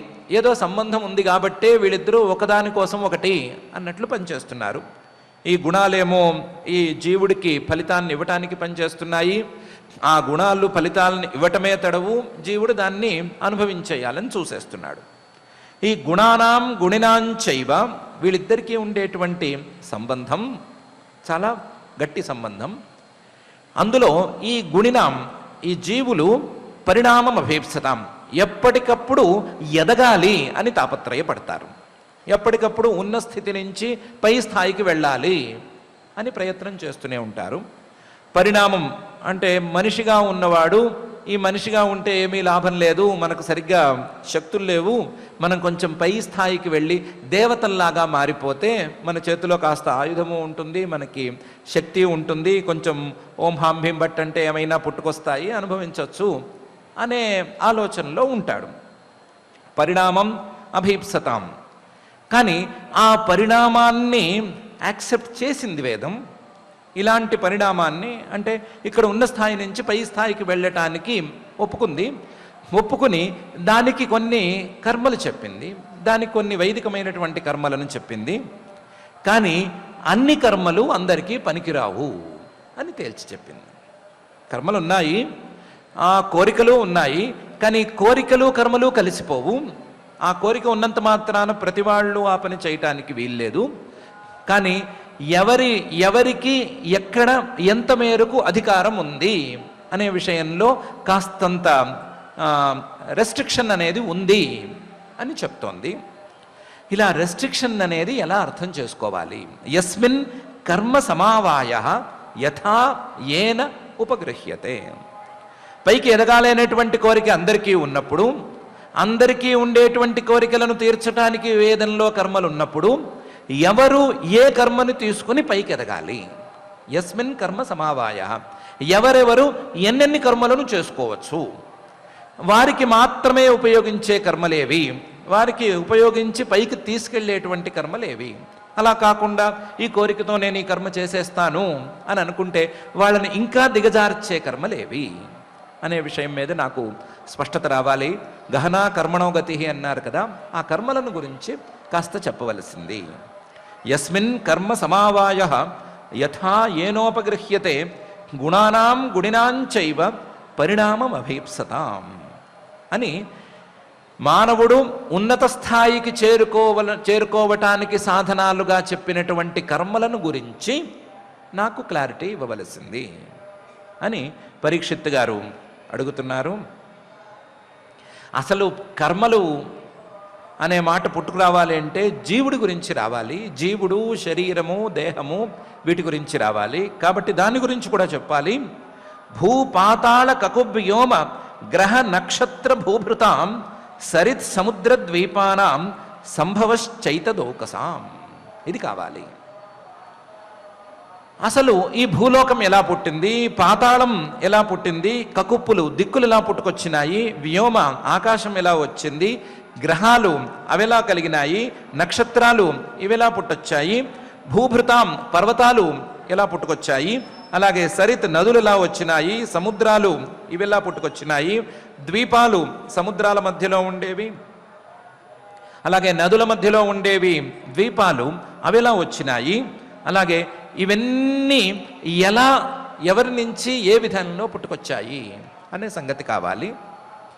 ఇవన్నీ పుట్టుకురావటం మాత్రమే కాకుండా వీటిల్లో ఉండేటువంటి జీవులు ఎలా పుట్టుకొచ్చారు, వీటిల్లో రకరకాలుగా ఉండేటువంటి శరీరాలు ఎలా పుట్టుకొచ్చాయి అనేది కూడా కావాలి. ఇది తేలితే కానీ ఏ ద్వీపంలో ఏ ప్రాంతంలో ఎక్కడ ఏ జీవుడు ఏ శరీరంతో ఎలా పుట్టాడు అనే సంగతి తేలితే కానీ ఈ కర్మలను గురించినటువంటి క్లారిటీ రాదు. అందువలన వీటి గురించి కూడా నువ్వే మాకు చెప్పవలసింది అని భూపాతాళ కకువ్యోమ గ్రహ నక్షత్ర భూభృతాం సరిత్ సముద్ర ద్వీపానాం సంభవశ్చైతదౌకసాం అనే శ్లోకంలో పరీక్షిత్ గారు అడుగుతున్నారు. ఎప్పుడైతే ఈ భూపాతాళాలు ఇవన్నీ వచ్చినాయో, లోకాల గురించి ప్రస్తావన వచ్చిందో, అప్పుడు మరొకసారి పరమాత్మ యొక్క విరాట్ పురుష దేహం బ్రహ్మాండం అనేది గుర్తొచ్చి అడుగుతున్నాడు. ప్రమాణమండకోశస్య బాహ్యాభ్యంతర భేదతః మహతాం చానుచరితం వర్ణాశ్రమ వినిశ్చయ అని. ప్రమాణమండకోశస్య ఈ బ్రహ్మాండం యొక్క పరిమాణం ఎంత ఉంది అని నాకు చెప్పాలి. ప్రమాణం అండకోశస్య, అందులోనూ బాహ్య ఆభ్యంతర భేదతః ఈ బ్రహ్మాండం లోపల ఎంత ఉంది, బ్రహ్మాండం బయట ఇంకా ఎంత మిగిలి ఉంది అనే విషయం తెలియాలి. దాని గురించి చెప్పు. అప్పుడు ఈ బ్రహ్మాండం గురించి తెలిస్తే, ఈ బ్రహ్మాండంలో ఎన్ని లోకాలున్నాయి అని తెలిస్తే, ఆ లోకాల్లో ఎన్ని విభాగాలున్నాయి అని తెలిస్తే, ఆ విభాగాల్లో ఎక్కడెక్కడ ఏ ఏ శరీరం ఉంది అని అర్థమైతే, ఆ శరీరానికి కర్మలకు ఉండేటువంటి సంబంధం అర్థమైతే, ఆ కర్మలు ఏ శరీరం వాళ్ళు చేయవచ్చు అనే విషయంలో కాస్తంతైనా క్లారిటీ రావచ్చు. అందువల్ల ఇవన్నీ నాకు చెప్పవలసింది అని ప్రమాణమండకోశస్య బాహ్యాభ్యంతర భేదతః వరకు పరీక్షిత్ గారు అడుగుతున్నారు. ఇంతేకాదు మహతాంచానుచరితం, పెద్ద పెద్ద వాళ్ళు, గొప్ప గొప్ప వాళ్ళు ఏ విధంగా ఈ కర్మలను చేసుకున్నారు, లేదా ఈ కర్మలను దాటి చేసుకోవలసినటువంటి సాధనను ఏ విధంగా చేసుకున్నారు, వారి యొక్క ఆచరణ విధానం ఎలా ఉంటుంది అని కూడా నాకు కావాలి. కర్మలు వచ్చినాయి కాబట్టి ఆ కర్మలు ఒక గొప్పవారిని చూసి నేర్చుకోవాలి కాబట్టి ఆ గొప్పవారు ఎలా వ్యవహరించారు అనే విషయం కూడా నాకు నువ్వు చెప్పు. మహతాంచ అనుచరితం. వీటితో పాటుగా వర్ణాశ్రమ వినిశ్చయ. మొత్తం ఎన్ని వర్ణాలు ఉన్నాయి, ఒక్కొక్క వర్ణంలోనూ ఎన్నెన్ని ఆశ్రమాలు ఉంటాయి, ఆ ఆశ్రమాలకు వర్ణాలకు తగిన వారు చేయవలసినటువంటి ధర్మాలను గురించి కూడా నువ్వు చెప్పు. వర్ణ ఆశ్రమ వినిశ్చయ, ఆ నిశ్చయం, దాంతోపాటు వాళ్ళ యొక్క ధర్మాలు, వీటి గురించి నాకు చెప్పు అని ప్రమాణమండకోశస్య బాహ్యాభ్యంతర భేదత మహతాంచానుచరితం వర్ణాశ్రమ వినిశ్చయ అనే శ్లోకంలో పరీక్షిత్ గారు అడుగుతున్నారు. అడుగుతూ యుగాని యుగమానంచ ధర్మో యశ్చ యుగే యుగే అవతారానుచరితం యదాశ్చర్యతమం హరే అని మరొక ప్రశ్నను కూడా శ్రీ శుకుల వారి ముందు ఉంచుతున్నాడు. యుగాని ఎన్ని యుగాలు ఉన్నాయి ఇవి తేల్చి చెప్పు. యుగమానంచ, ఒక్కొక్క యుగంలోనూ సంఖ్య ఏ విధంగా ఉంటుంది, యుగం యొక్క పరిమాణం ఎంతలా ఉంటుంది, అది తేల్చడానికి ఉండేటువంటి సాధనం ఏంటి అని చెప్పు. యుగమానంచ ధర్మోయశ్చ యుగే యుగే, ప్రతి యుగంలోనూ ధర్మం, ప్రధానమైనటువంటి ధర్మం ఏమిటి అని కూడా తేల్చి చెప్పు. ధర్మం యుగానికి మారకపోవచ్చు కానీ ప్రధాన ధర్మం అనే పేరుతో ఒక్కొక్క యుగంలోనూ ఒక్కొక్క దాన్ని చెప్తారు కదా, ఆ ధర్మో యశ్చ యుగే యుగే దాని గురించి కూడా చెప్పు. అలాగే అవతారానుచరితం యదాశ్చర్యతమం హరేహే, ప్రతి యుగంలోనూ ధర్మం తక్కువైనప్పుడల్లా, అధర్మం ఎక్కువైనప్పుడల్లా నేను అవతరిస్తాను అని అంటున్నాడు కదా పరమాత్మ. సంభవామి యుగే యుగే అని అంటున్నాడు కదా. ఆ అవతారాలు ఎప్పుడెప్పుడు తీసుకుంటున్నాడు? అవతారానుచరితం. ధర్మం, ప్రధానమైన ధర్మం ఏముంది, ఆ ధర్మం, ఏ ధర్మం తగ్గితే ఈయన దిగి వస్తున్నాడు, ఆ దిగి వచ్చినప్పుడు ఆ ధర్మోద్ధరణను ఏ విధంగా చేస్తున్నాడు, ఏ విధంగా తగ్గిన ధర్మాన్ని పునరుద్ధరించటానికి పరమాత్మ పూనుకుంటున్నాడు అని అవతార అనుచరితం. ఒకటి అవతారాల గురించి చెప్తే సరిపోదు, అవతారానుచరితం. ఆ అవతారంలో ఆయన చేసిన పనేంటి, ఆయన ఏం చేసి ధర్మాన్ని నిలబెట్టాడు అనేది కూడా నాకు చెప్పాలి. అవతారానుచరితం యదాశ్చర్యతమం హరేహే. ఆ హరి యొక్క అవతారాలు, ఆ అవతారాల్లో ఆయన చేసిన పనులు ఆశ్చర్యకరాలు, సందేహమేమి లేదు. కానీ ఏం చేశాడు అనేది మాత్రం కావాలి అని పరీక్షిత్ గారు యుగాని యుగమానంచ ధర్మో యశ్చ యుగే యుగే అవతారానుచరితం యదాశ్చర్యతమం హరేహే అనే శ్లోకంలో అడుగుతున్నారు. ఇలా కాదయ్యా, ఆయన యొక్క అవతారాలన్నీ ధర్మస్థాపనకే అంటున్నావు కదా, అసలు ధర్మం ఏమిటి? నృణాం సాధారణో ధర్మ సవిశేషశ్చ యాదృశ శ్రేణీనాం రాజర్షీణాంచ ధర్మ కృచ్ఛ్రేషు జీవతాం. వీటి గురించి చెప్పు. నృణాం సాధారణో ధర్మ, మనిషిగా పుట్టిన వాడికి ఒక సాధారణ ధర్మం అనేది ఉండాలి. మనిషిగా పుట్టినందుకు ఇలా ప్రవర్తించాలి. ఉదాహరణకు ఏదో సత్యం చెప్పాలి, తల్లిదండ్రులను గౌరవించాలి, ఉంటాయి కదా, వాటిని గురించి చెప్పు. నృణాం సాధారణో ధర్మ సవిశేషశ్చ యాదృశ. మళ్ళీ ఒక్కొక్క మనిషి వర్ణాల భేదంతో ఉంటాడు, ఆశ్రమ భేదంతో ఉంటాడు. ఏ ఏ వర్ణాల వారికి ఏ ఏ ధర్మం ఉంది అనే సంగతి చెప్పు.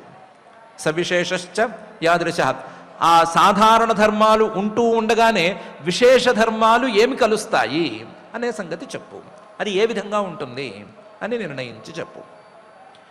ఇది కాక ఈ ధార్మిక జీవనంతో సంబంధం లేనటువంటి నిత్య జీవితంలో శ్రేణీనాం, వాళ్ళు పొట్ట పోసుకోవటానికి ఏదో ఒక పని చేయాలి కదా, ఆ పనిలో మళ్ళీ ఏమైనా ధర్మాలు ఉంటాయా? ఉంటే గనక ఆ ధర్మాలు ఏ విధంగా ఉంటాయి? వ్యాపారాలు చేసుకోవాలి అంటే ఆ వ్యాపారంలో ఏ విధంగా ధర్మంగా ఉండాలి? లేదా ఉద్యోగం చేసుకోవాలి అంటే ఏ విధంగా ధర్మంగా ఉండాలి, మరొక పని చేసుకోవాలి అంటే ఏ విధంగా ధర్మంగా ఉండాలి, అందులోకి ప్రవేశించేటువంటి ధర్మం ఏమిటి అని విడిగా చెప్పు. శ్రేణీనాం రాజర్షీణాంచ, పాలకులకు ఉండవలసినటువంటి నియమాలేమి, పాలకులు ఎలా ధార్మికంగా ఆలోచించాలి, ఎలా ఉండాలి అని కూడా చెప్పు.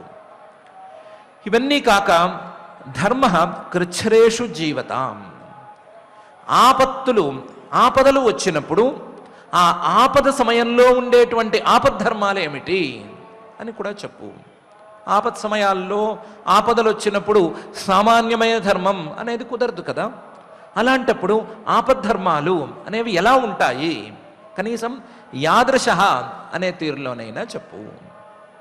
నిర్ణాం సాధారణో ధర్మ సవిశేషశ్చ యాదృశ శ్రేణీనాం రాజర్షీణాంచ ధర్మ కృచ్ఛ్రేషు జీవతాం. కష్టపడి ఆపదలలో ప్రాణాలను నిలబెట్టుకోవలసినటువంటి సందర్భాలలో ధర్మం అనేది ఎలా వస్తుంది అనే సంగతి తెలియాలి. ఇంతేకాదు, ఇది ధర్మానికి మాత్రమే కాదు, ధర్మం కంటే మరొక రకంగా సంక్లిష్టమైనటువంటి తత్వానాం పరిసంఖ్యానం, లక్షణం, హేతులక్షణం, పురుషారాధన విధి, యోగస్య ఆధ్యాత్మికస్య చ అనే విషయాలను గురించి కూడా నాకు కావాలి. తత్వానాం పరిసంఖ్యానం, అసలు ఎన్ని తత్వాలు ఉన్నాయి, ఎన్ని రకాల కేటగిరీస్ ఉన్నాయి, ఎన్ని రకాల పదార్థ విభాగాలు ఉన్నాయి అనే సంగతి కావాలి. తత్వానాం పరిసంఖ్యానం కేవలం చెప్పటం కాదు, దాన్ని ఇన్నున్నాయి అని తేల్చి చెప్పేయటం కాదు. లక్షణం, వాటి యొక్క స్వరూపాన్ని నిర్ణయించి చెప్పాలి. స్వరూపాన్ని చెప్పినా సరిపోదు. హేతు లక్షణం, వాటిని ఎలా మనం ఏ హేతువుతో నిర్ణయించగలము, ఏ కారణంతో ఈ తత్వం ఉంది అని నిర్ణయించగలము అనేటువంటి లక్షణం కూడా చెప్పాలి. ఉదాహరణకు పృథివీ అనేటువంటి ఒక తత్వం ఉంది అని చెబితే పృథివీ యొక్క స్వరూపం ఏమిటి అని అడిగితే కఠినంగా ఉండేది పృథివీ అని చెప్పాలి. ఆ కఠినంగా ఉండేటువంటి, కఠిన స్వరూపంలో ఉండేటువంటి ఈ పృథివికి గంధం అనేది హేతు లక్షణం అని చెప్పాలి. వాసన ఈ పృథివి నుండి వస్తోంది, పృథివే గనక లేకపోతే వాసన అనేది రావటానికి వీల్లేదు అని ఆ హేతు లక్షణం కూడా చెప్పాలి. తత్వానాం పరిసంఖ్యానం చేయాలి, దానికి లక్షణం స్వరూపం చెప్పాలి, దానికి హేతు లక్షణం కూడా చెప్పాలి. ఇలా చెబితే అసలు తత్వాలు ఎన్నున్నాయి, మనకు అందులో కావలసిన తత్వం ఏంటి, అక్కర్లేని విడిచిపెట్టవలసిన తత్వం ఏమిటి అని నాకు తెలుస్తుంది. కాబట్టి ఇవి చెప్పాలి. దాంతోపాటుగా పురుషారాధన విధి, దేవపూజా విధానాలు, వీటి గురించి నాకు కావాలి. అలాగే యోగస్య ఆధ్యాత్మికస్య చ విధి, ఆధ్యాత్మిక యోగం ఈ శరీరంలో అలాగే ఈ మనసులో సాధన చేసుకోవలసినటువంటి యోగం ఎన్ని రకాలుగా ఉంటుంది, దాని యొక్క విధానం ఏమిటి అని అష్టాంగ యోగాలను గురించి నాకు నువ్వు చెప్పాలి అని ఈ శ్లోకంలో తత్వానాం పరిసంఖ్యానం, లక్షణం, హేతులక్షణం, పురుషారాధన విధి, యోగస్య ఆధ్యాత్మికస్య చ అని పరీక్షిత్ గారు అడుగుతున్నారు.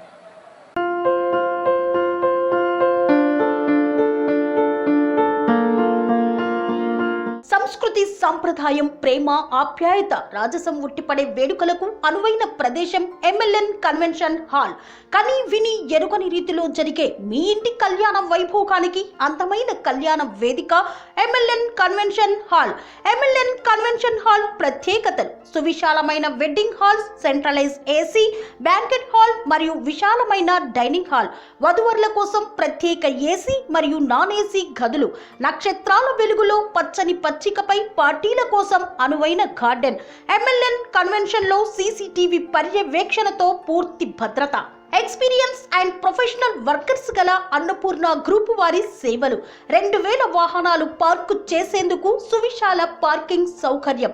మీ ఇంట జరిగే అన్ని శుభకార్యాలకు, పెళ్లి, reception, engagement, birthdays, get together, corporate events, ఏ ఇతర శుభకార్యాలకైనా అందమైన వేదిక MLN కన్వెన్షన్ హాల్. బుకింగ్ కోసం సంప్రదించండి 7550438888 మరియు 7550428888. మా అడ్రస్ చీర్యాల లక్ష్మీ నరసింహస్వామి దేవాలయం ప్రక్కన, near outer ring road, Keesara junction, Cheeriyala గ్రామం, మేడ్చల్ జిల్లా.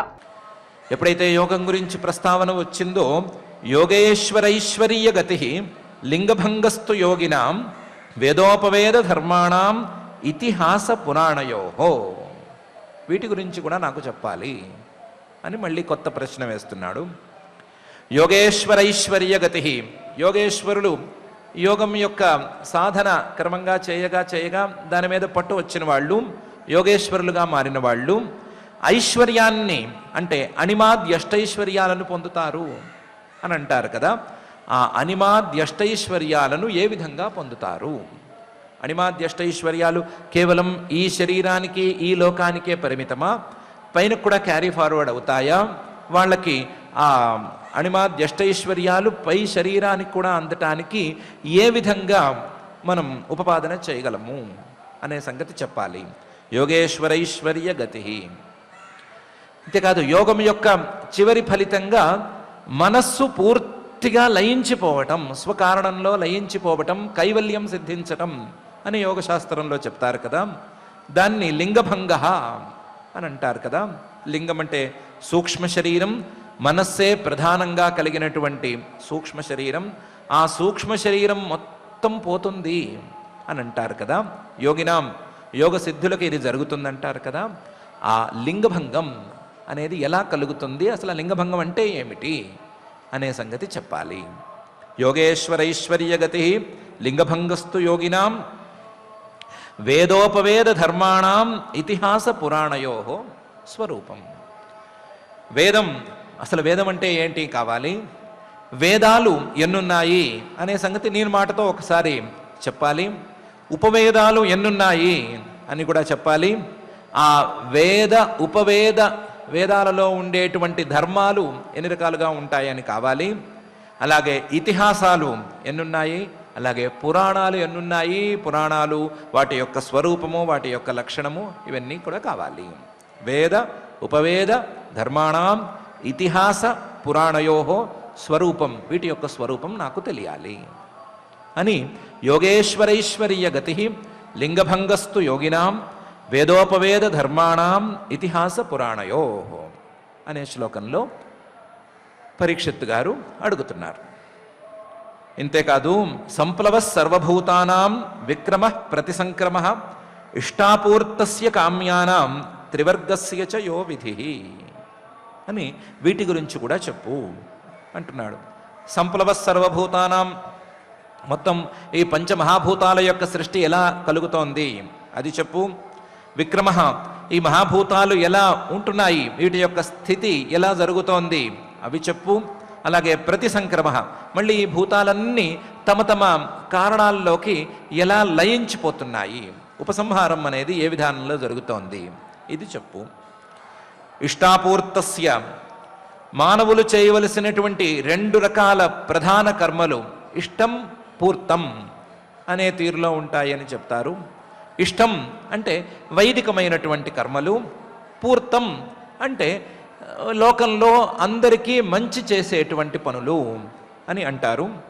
ఇష్టం అంటే యాగాలు అని అనుకుంటే, పూర్తం అంటే వాపీ కూప తటాకాది దేవతా ఆయతనాది చ అన్నప్రదానం ఆరామ పూర్తమిత్యభిధీయతే అని అంటారు.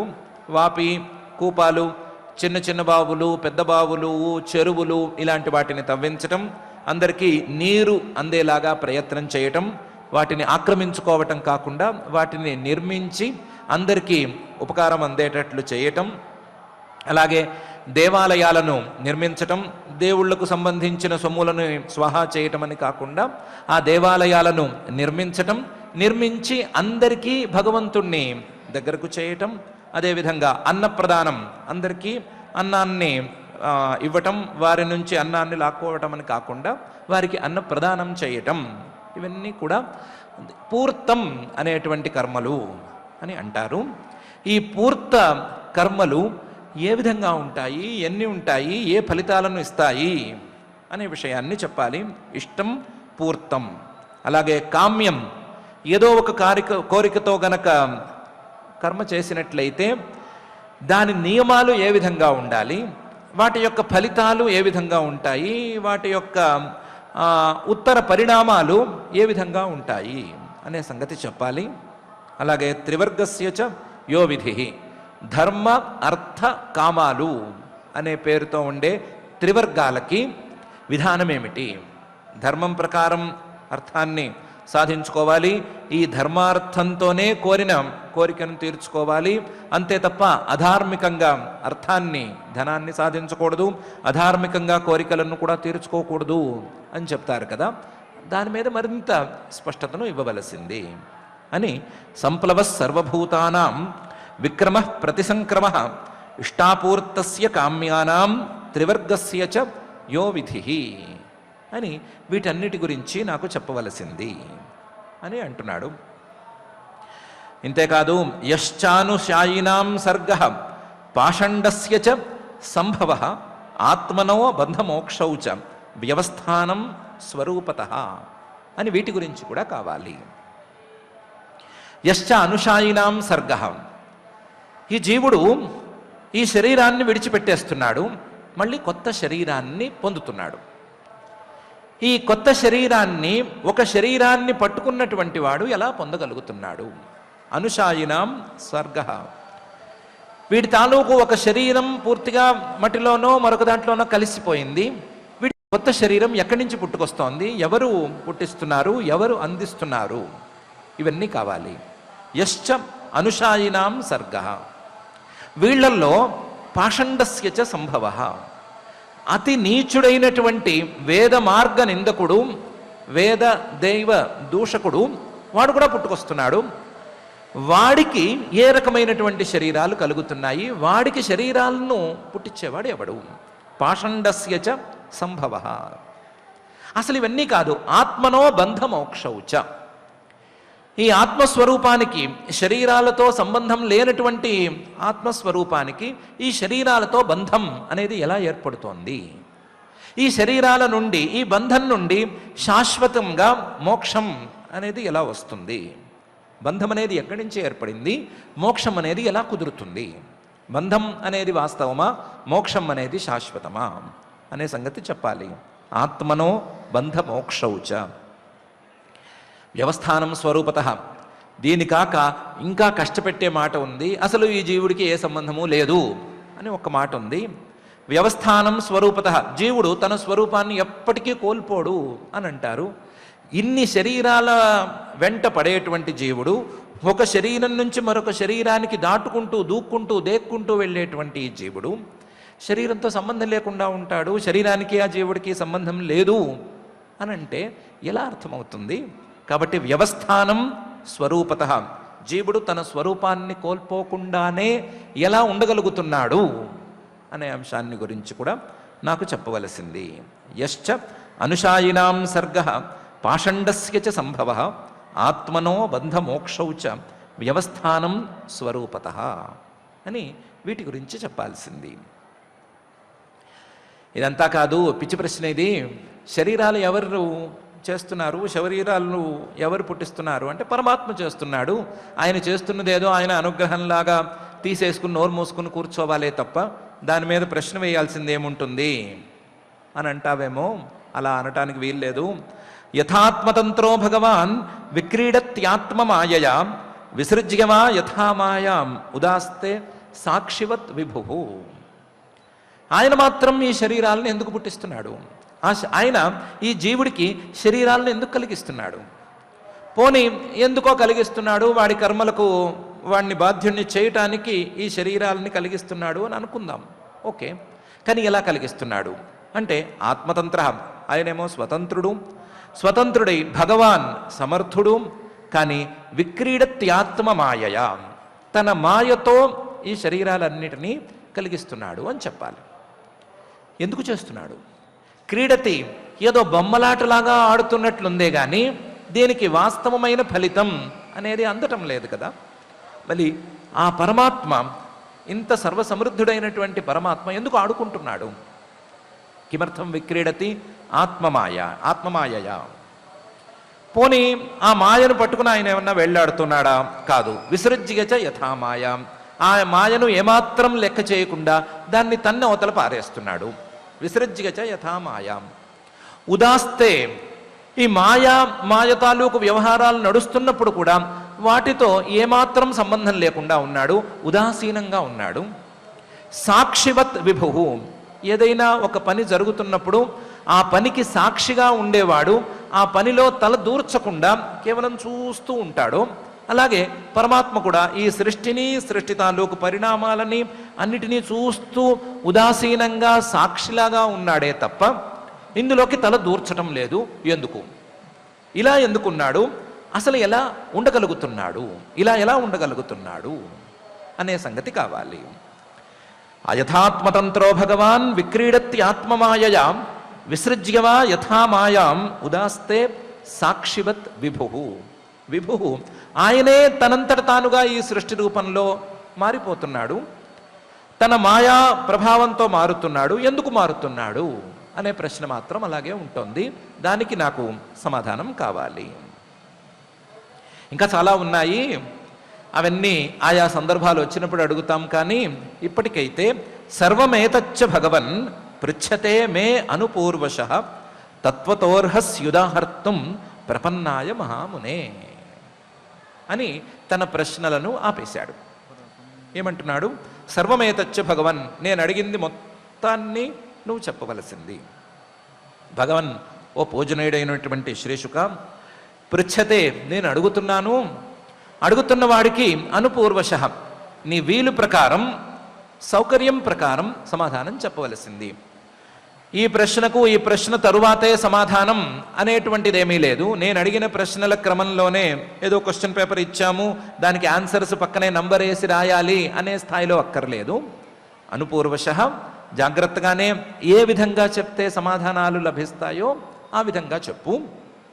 తత్వతః అర్హసి ఉదాహర్తం, నాకు బాగా అర్థమయ్యేలా చెప్పు, దాని తాలూకు తత్వం నా మనసులోకి చేరుకునేలాగా చెప్పు. తత్వతోర్హసి ఉదాహర్తం. దీనికి కారణం ఏమిటి అని అడక్కు. రెండు కారణాలున్నాయి. ఒకటి నాలో ఉంది, మరొకటి నీలో ఉంది. నాలో ఏముంది? ప్రపన్నాయ, నేను నీ ముందు మోకరిల్లి ఉన్నాను, నీకు వినయంగా నమస్కారం చేసి ఈ ప్రశ్న వినయంగా అడుగుతున్నాను. కాబట్టి నాలో ఉండే కారణం, నాలో ఉండేటువంటి ఈ వినాలనే కోరిక, నాలో ఉండేటువంటి వినయం. నీలో ఉండేటువంటి కారణం మహామునే, నీవు మహామునివి, నీవు మననం చేసి వీటన్నిటినీ తెలుసుకున్నావు, అర్థం చేసుకున్నావు, అందరికీ అందించడమే లక్ష్యంగా పెట్టుకుని ఊరూరా తిరుగుతున్నావు. కాబట్టి నీవు చెప్పటానికి సంసిద్ధంగా ఉన్నావు, నేను వినటానికి నా సిద్ధతను, నా వినయంతో సహా చూపిస్తున్నాను. కాబట్టి నీలోనూ నాలోనూ ఈ ప్రశ్నలను సమాధానపరచడానికి కావలసిన కారణాలు ఉన్నాయి, కాబట్టి చెప్పవలసింది అని. సర్వమేతచ్చ భగవన్ పృచ్ఛతే మే అనుపూర్వశః తత్వతోర్హస్యుదాహర్తుం ప్రపన్నాయ మహామునే అనే ఈ శ్లోకంలో అంటున్నాడు. నన్నే ఎందుకు అడుగుతున్నావయ్యా అంటే అంటున్నాడు, అత్ర ప్రమాణం హి భవాన్ పరమేష్ఠీ యథాత్మభూ పరే చేహాను తిష్టంతి పూర్వేషాం పూర్వజై కృతం అని. ఈ విషయంలో నేను అడిగినటువంటి ప్రశ్నలకు సమాధానం చెప్పటంలో అత్ర ప్రమాణం భగవాన్, ఈ విషయాన్ని సరిగ్గా తెలుసుకుని ప్రమాణపూర్వకంగా చెప్పగలిగింది నీవు మాత్రమే అనటం లేదు, నీవు ప్రమాణపూర్వకంగా చెప్పగలుగుతావు. ఈ విషయంలో నువ్వు ప్రమాణం, సందేహమేమీ లేదు. యథా ఆత్మభూ, బ్రహ్మగారు ఎంత ప్రమాణమో, బ్రహ్మగారు చెప్తే మనమందరము ఎంత ఖచ్చితంగా నమ్ముతామో, అలాగే నీవు చెప్పినా సరే అంత ఖచ్చితంగా నమ్మచ్చు. అంత ప్రమాణపూర్వకంగా తెలుసుకున్నటువంటి వాడివి నువ్వు. అత్ర ప్రమాణం హి భవాన్ పరమేష్ఠి యథా ఆత్మభూ. ఆత్మభూ స్వయంభువైనటువంటి పరమేష్ఠి బ్రహ్మగారు యథా ఏ విధంగా ప్రమాణమో నీవు కూడా, భవానపి నీవు కూడా అంతే ప్రమాణం. నీవు బ్రహ్మగారు కాక ఇంకా చాలామంది ఉండొచ్చు. ఎవరున్నారు? నారద మహర్షి గారు ఉన్నారు, మా తండ్రి గారు వ్యాస మహర్షి గారు ఉన్నారు, వాళ్ళందరూ కూడా ఉన్నారు. పరేచ చాలామంది ఉన్నారు. ఇహ అనుతిష్టంతి, ఈ లోకంలో కూడా ఉన్నారు. వారు ఆ జ్ఞానాన్ని సాధించటం మాత్రమే కాకుండా వాటిని బోధిస్తూ కూడా కనిపిస్తున్నారు. వారు కేవలం తమకు తోచిన అంశాలను చెప్పటం లేదు. పూర్వేషాం పూర్వజై కృతం, తమ పూర్వులు తమ గురువులు ఏం చెప్పారో వాటిని విని వాటిని మననం చేసుకుని వాటిని అనుభవించి దాన్ని పై తరాల వాళ్లకు అందిస్తున్నారు. అలాంటి వాళ్ళు చాలామందే ఉన్నారు. పరే చ ఇహ అనుతిష్టంతి పూర్వేషాం పూర్వజై కృతం. చాలామంది గురు పరంపరలో ఉండేటువంటి గురువులు ఉన్నారు. నీవున్నావు, బ్రహ్మగారు ఉన్నారు, వీళ్ళందరూ మాకు ప్రమాణమే. ఎదురుకుండా నువ్వు ఉన్నావు కాబట్టి నీవు ప్రమాణం నువ్వు చెప్పు అని నిన్ను అడుగుతున్నాము. నీవు నీలాంటి వారు బ్రహ్మగారు లాంటి వాళ్ళు తప్ప వీటికి సమాధానాలు మరొకరు చెప్పలేరు. మిగతా వాళ్ళు ఎలా ఉంటారు? పరేచ ఇహ అనుతిష్టంతి పూర్వేషాం పూర్వజై కృతం. మిగతా వాళ్ళు ఇంకొకళ్ళు ఏదో చేస్తే దాన్ని చూసి నేర్చుకుని దాని ప్రకారం చేసేస్తారు. ఎవరు ఏం చేస్తే, ఎవరు ఏది స్టైల్ అంటే దాన్ని ఆలోచించకుండా మిగతా వాళ్ళు అనుకరించేస్తారు, ఇమిటేట్ చేసేస్తారు. అందులో ఉండేటువంటి స్వారస్యం అనే దాన్ని ఏమీ పట్టించుకోరు. ఇలా గతానుగతికంగా ఉండేటువంటి వాళ్ళతో పెద్దగా ఉపయోగం లేదు. గురు శిష్య పరంపరలో విషయాలను అర్థం చేసుకుని బ్రహ్మగారి దగ్గర నుంచి వస్తున్నటువంటి ఈ విషయాన్ని సరిగ్గా అర్థం చేసుకుని అందరికీ చెప్పేటువంటి వారు నీలాంటి వారే కావాలి. కాబట్టి నీవే ఈ విషయంలో ప్రమాణం అని పరీక్షిత్ గారు అంటున్నారు. అత్ర ప్రమాణం హి భవాన్ పరమేష్ఠి యథాత్మభూ పరే చేహాను తిష్టంతి పూర్వేషాం పూర్వజై కృతం అని. సరేనయ్యా, చాలాసేపు ఈ ప్రశ్నలు వేసావు, సమయం కూడా చాలా దాటిపోయింది, కానీ నీకు అంత సమయం లేదు కదా. నీవు ఇప్పుడు ప్రాణబాధలో ఉన్నావు. ప్రాణబాధలో ఉండేవాడికి, అందులోనూ ప్రాయోపవేశం చేసేసిన వాడికి ఈ విషయాలన్నీ చెప్తే అర్థమవుతాయా? ఈ విషయాలను వినేంత శక్తి నీ శరీరానికి ఉందా అని అడిగితే అంటున్నాడు, నమే సవః పరాయంతి బ్రహ్మన్ అనశనాదమి పిబతోచ్యుత పీయూషం అన్యత్ర కుపితాద్విజాత్ అని. మీరు నా ప్రాణాల గురించి ఆలోచించొద్దు. నమే అసవః పరాయంతి, నా ప్రాణాలు ఏమైపోవు, నా ప్రాణాలు ఉంటాయి. నమే సవః పరాయంతి బ్రహ్మన్ అనశనాదమి, నేను భోజనం మానేశాను, మంచినీరు కూడా ముట్టుకోవటం లేదు అనే కారణంతో నా ప్రాణాలు ఏమైపోవు. ఎందుకంటే పిబతః అచ్యుత పీయూషం, ఆ శ్రీకృష్ణుడి యొక్క కథలు అనేటువంటి ఆ పరమాత్మ తత్వం అనేటువంటి అమృతాన్ని తాగుతున్నాను నేను. ఆ అమృతాన్ని తాగుతున్నంతసేపు నా ప్రాణాలు ఏమీ కదలవు, నా ప్రాణాలు అలాగే ఉంటాయి. నా శరీరంలో బలం లేదు అని అనుకోవద్దు, నా శరీరానికి బలం అలాగే ఉంది. అమృతం తాగిన వాడికి ఎంత బలం ఉంటుందో అంత బలం నా శరీరానికి ఇప్పుడు సమకూరింది. పిబతః అచ్యుత పీయూషం. కాకపోతే ఒకే ఒక ప్రాబ్లం ఉంది. ఇలా ఎన్ని సంవత్సరాలు వినగలవు అంటే పరీక్షిత్తుని నాకు మాత్రం కుదరదు. ఎందుకు కుదరదు అంటే అన్యత్ర కుపితాద్విజాత్. ఆ బ్రాహ్మడు కోపంతో చిన్న శాపం పెట్టాడు కదా, ఆ శాపం అనేది నాకు పరమావధి, అంతవరకైతే ఉండగలను. ఆ శాపం యొక్క అవధి వరకు ప్రాణాలు ఉంటాయి. ప్రాణాలు ఉండటం కూడా బలంగానే ఉంటాయి. ఈ అమృతాన్ని తాగితే ఎంత బలంగా ఉంటాయో అంత బలంగా ఉంటాయి. కాబట్టి నా ప్రాణబాధ గురించి కానీ, నా శరీరంలో ఉండేటువంటి ఆకలి దప్పుల బాధ గురించి కానీ మీరేమీ ఆలోచించొద్దు. ఆలోచించకుండా మీరు చెప్పేది మీరు చెప్పుకుంటూ వెళ్ళండి, నేను వినటానికి సిద్ధంగా ఉన్నాను అని పరీక్షిత్ గారు నమే సవః పరాయంతి బ్రహ్మన్ అనశనాదమి పిబతోచ్యుత పీయూషం అన్యత్ర కుపితాత్ ద్విజాత్ అనే ఈ శ్లోకంలో అంటున్నాడు. మనం ముందుగానే ఆచార్యుల వారి దగ్గర నుంచి పర్మిషన్ తీసేసుకున్నాము. ఈరోజు కొంచెం శ్లోకాలు ఎక్కువ అవ్వచ్చు, కొంచెం టైం దాటిపోవచ్చు, కాబట్టి మీరు పారాయణ కార్యక్రమాన్ని యథాసౌకర్యంగా నడిపించాలి అని పర్మిషన్ తీసేసుకున్నాం. కాబట్టి వారు ఏం కోపగించుకోరు, కొంచెం ఆలస్యమైనా సరే పర్వాలేదు. అలాగని చెప్పి మనం కన్క్లూషన్స్ చేసుకుంటూ పోతూ ఉంటాము అంటే అది భావ్యం కాదు. కాబట్టి సింపుల్గా ఒకే ఒక కన్క్లూషన్ ఏం చేసుకోవాలి అంటే, పరమాత్మతత్వాన్ని వినటం అనేది అమృతాన్ని ఆస్వాదన చేయటం లాంటిది. ఆ పరమాత్మతత్వాన్ని వినటం అనేది శ్రద్ధతో వినటం అనేది గనక జరిగినట్లయితే, ప్రయత్నపూర్వకంగా గనక దాన్ని వినటం అనేది జరిగినట్లయితే అది మనస్సును శోధన చేస్తుంది. ఒకవేళ శ్రద్ధతో వినకపోయినా సరే ఆ పరమాత్మతత్వం మన చెవులలోంచి లోపలికి వెళ్ళి మన మనసులోకి చేరుకుని మన మనసులో రోబోలాగా తనంతట తాను చేయవలసిన పని చేసేస్తుంది. క్లీనింగ్ ప్రాసెస్ అనేది నడిపించేసేస్తుంది.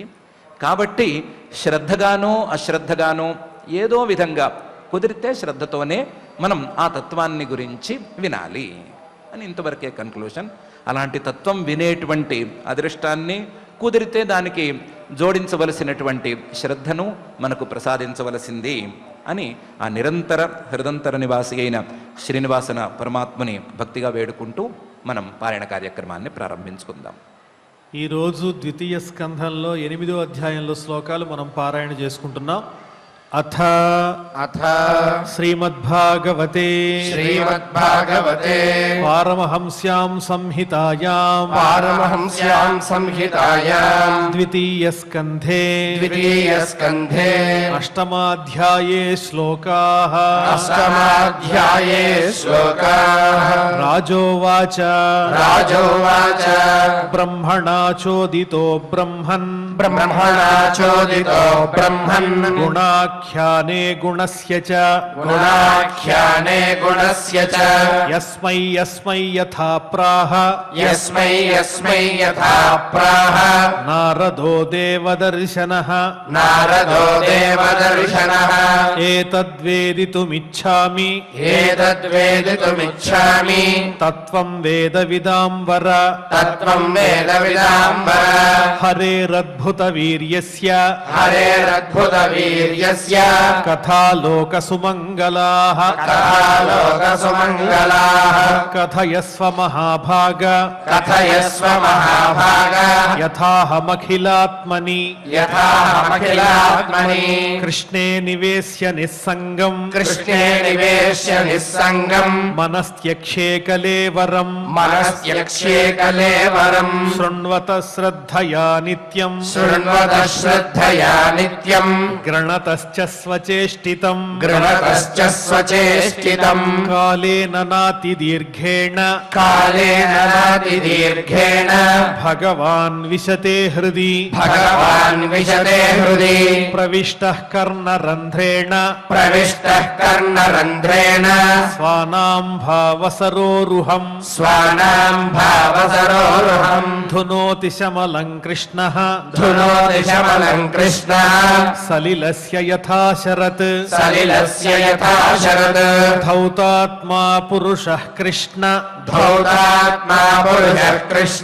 పాదమూలం న ముంచతి ధౌతాత్మా పురుషః కృష్ణ పాదమూలం న ముంచతి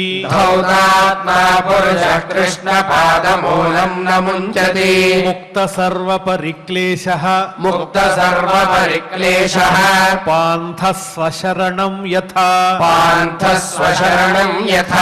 యదధాతు మతో బ్రహ్మన్ దేహారంభోస్య ధాతుభిః యదృచ్ఛయా హేతునా వా భవంతో జానతే యథా ఆసీద్యదుదరాత్ పద్మం లోక సంస్థాన లక్షణం యావానయం వై పురుషః ఇయత్తావయవైః పృథక్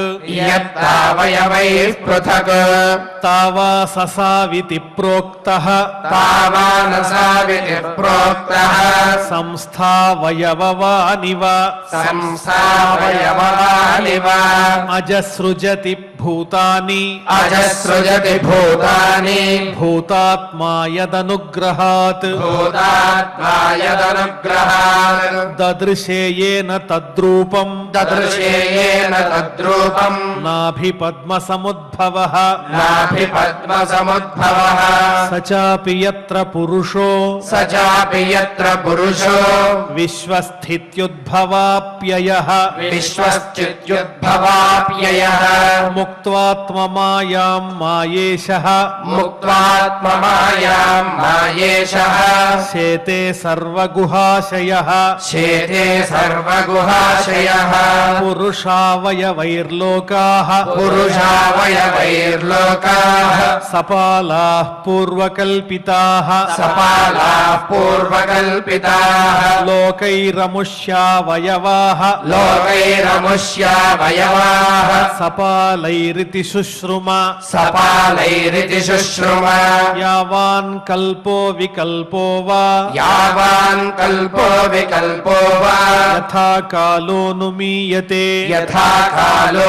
నుమీయతే భూత భవ్య భవచ్చబ్దః భూత భవ్య భవచ్చబ్దః ఆయుర్మానం చ యత్సతః ఆయుర్మానం చ యత్సతః కాలస్యానుగతిర్యాతు కాలస్యానుగతిర్యాతో లక్ష్యతేऽన్వీ బృహత్యపి లక్ష్యతేన్వీ బృహత్యపి యావత్యః కర్మగతయో యావత్యః కర్మగతయో యాదృశీర్ద్విజసత్తమా యాదృశీర్ద్విజసప్తమా యస్మిన్ కర్మ సమావాయో యస్మిన్ కర్మ సమావాయో యథా ఏనోపగృహ్యతే యథా ఏనోపగృహ్యతే గుణానాం గుణినాం చైవ గుణానాం గుణినాం చైవ పరిణామమభీప్సతాం పరిణామమభీప్సతాం భూపాతాళకకువ్యోమ భూపాతాళకకువ్యోమ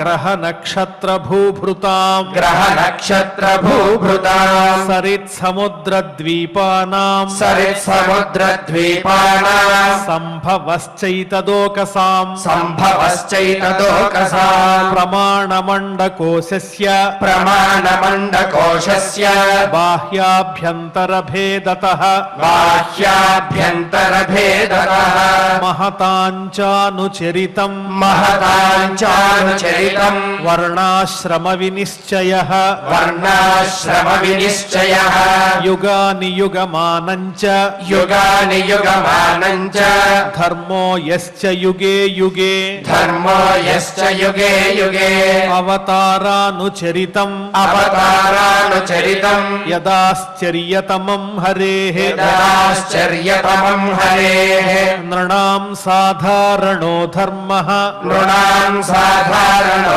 ధర్మః సవిశేషశ్చ యాదృశః సవిశేషశ్చ యాదృశః శ్రేణీనాం రాజర్షీణాం చ శ్రేణీనాం రాజర్షీణాం చ ధర్మః కృచ్ఛ్రేషు జీవతాం ధర్మః కృచ్ఛ్రేషు జీవతాం తత్వానాం పరిసంఖ్యానం తత్వానాం పరిసంఖ్యానం లక్షణం హేతులక్షణం లక్షణం హేతులక్షణం పురుషారాధన విధి పురుషారాధన విధిః యోగస్యాధ్యాత్మికస్య చ యోగస్యాధ్యాత్మికస్య చ యోగేశ్వరైశ్వర్యగతి యోగేశ్వరైశ్వర్యగతిః లింగభంగస్తు యోగినాం లింగభంగస్తు యోగినాం వేదోపవేద ధర్మాణం వేదోపవేద ధర్మాణాం ఇతిహాస పురాణయోః ఇతిహాస పురాణయోః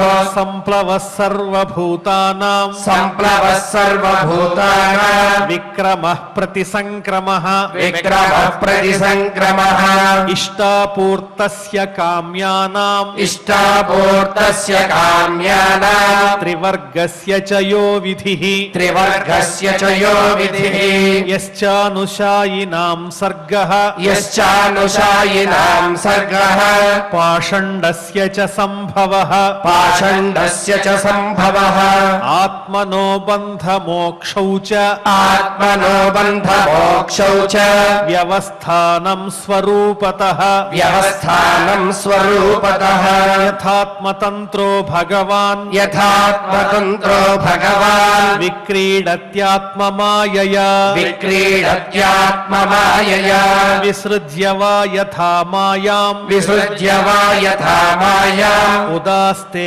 సాక్షివద్విభుః ఉదాస్తే సాక్షివద్విభుః సర్వమేతచ్చ భగవన్ సర్వమేతచ్చ భగవన్ పృచ్ఛతే మేను పూర్వశః పృచ్ఛతే మేను పూర్వశః తత్వతోర్హస్యుదాహర్తుం తత్వతోర్హస్యుదాహర్తుం ప్రపన్నాయ మహామునే ప్రపన్నాయ మహామునే అత్ర ప్రమాణం హి భవాన్ అత్ర ప్రమాణం హి భవాన్ పరమేష్ఠీ యథాత్మభూః పరమేష్ఠీ యథాత్మభూః పరే చేహానుతిష్ఠంతి పరే చేహానుతిష్ఠంతి పూర్వేషాం పూర్వజైః కృతం పూర్వేషాం పూర్వజైః కృతం న మే సవః పరాయంతి న మే సవః పరాయంతి బ్రహ్మన్ అనశనాదమి బ్రహ్మన్ అనశనాదమి పిబతోచ్యుత పీయూషం పిబతోచ్యుత పీయూషం అన్యత్ర కుపితాద్విజాత్ అన్యత్ర కుపితాద్విజాత్ సూతౌవాచ సూతౌవాచ స ఉపామంత్రితో రాజ్ఞా స ఉపామంత్రితో రాజ్ఞా కథాయామితి సత్పతేః కథాయామితి సత్పతేః బ్రహ్మరాతో భృశం ప్రీతో బ్రహ్మరాతో భృశం ప్రీతో విష్ణురాతేన సంసది విష్ణురాతేన సంసది ప్రాహ భాగవతన్నామ ప్రాహ భాగవతం నామ పురాణం బ్రహ్మ సంహితం పురాణం బ్రహ్మ సంహితం బ్రహ్మణే భగవత్ ప్రోక్తం బ్రహ్మణే భగవత్ ప్రోక్తం బ్రహ్మకల్ప ఉపాగతే బ్రహ్మకల్ప ఉపాగతే యద్యత్ పరీక్షిదృషభః యద్యత్ పరీక్షిత్ వృషభః పాండూనామను పృచ్ఛతి పాండూనామను పృచ్ఛతి ఆనుపూర్వ్యేణ తత్సర్వం ఆనుపూర్వేణ తత్సర్వం ఆఖ్యాతుముపచక్రమే ఆఖ్యాతుముపచక్రమే ఇతి శ్రీమద్భాగవతే ఇది శ్రీమద్భాగవతే పారమహంస్యాం సంహితాయాం పారమహంస్యాం సంహితాయాం ద్వితీయ స్కంధే ద్వితీయ స్కంధే అష్టమోऽధ్యాయః అష్టమోऽధ్యాయః. ఓం నమో వెంకటేశాయ. ఎంతో అద్భుతంగా అధ్యాయాన్ని చక్కగా పారాయణ చేసుకున్నాం. ఇప్పుడు అందరం కలిసి క్షమాప్రార్థన దగ్గర నుంచి మంగళాంతం వరకు పలికి మంగళాంతంగా నేటి అధ్యయన కార్యక్రమానికి పరిసమాప్తి పలుకుదాం. అథ క్షమా ప్రార్థనా యదక్షరబలభ్రష్టం మాత్రాహీనం చ యద్భవేత్ తత్సర్వం క్షమ్యతాం దేవ నారాయణ నమోస్తుతే. అథ భగవత్ సమర్పణం కాయేన వాచా మనసేంద్రియైర్వా బుద్ధ్యాత్మనా వా ప్రకృతే స్వభావాత్ కరోమి యద్యత్ సకలం పరస్మై నారాయణాయేతి సమర్పయామి. అథ లోకక్షేమ ప్రార్థనా సర్వే భవంతు సుఖినః సర్వే సంతు నిరామయాః సర్వే భద్రాణి పశ్యంతు మా కశ్చిద్ దుఃఖభాగ్ భవేత్. అథ మంగళం శ్రియః కాంతాయ కళ్యాణ నిధయే నిధయేర్థినాం శ్రీవేంకట నివాసాయ శ్రీనివాసాయ మంగళం. అనురాగానికి అమ్మ ఆదర్శం, ఆరోగ్యానికి Sri Sai homeo stores and clinic. అనుభవం, అర్హత, అంకిత భావం కల డాక్టర్లచే చికిత్స. అన్ని రకాల ఆరోగ్య సమస్యలకు నమ్మకమైన ఎంపిక Sri Sai homeo stores and clinic. Diabetes, కీళ్ల నొప్పులు, సయాటికా, వెన్నుముక సమస్యలు, థైరాయిడ్, నిద్రలేమి, మానసిక సమస్యలు, ఋతు సమస్యలు, అన్ని రకాల దీర్ఘకాలిక వ్యాధులకు ప్రత్యేక హోమియో వైద్యం. అందరికీ అందుబాటులో అంతర్జాతీయ హోమియో వైద్యం Shri Sai homeo stores and clinic. మీ ఆరోగ్య సమస్య ఏదైనా ఇప్పుడు పరిష్కారం సాధ్యం. సౌఖ్యం కొరకు సంప్రదించండి Shri Sai homeo clinic and stores, Bhavani Nagar, Ambedkar Nagar road, old Alwal, Secunderabad. సంప్రదించాల్సిన ఫోన్ నంబర్స్ 9000751751 మరియు 9000422525.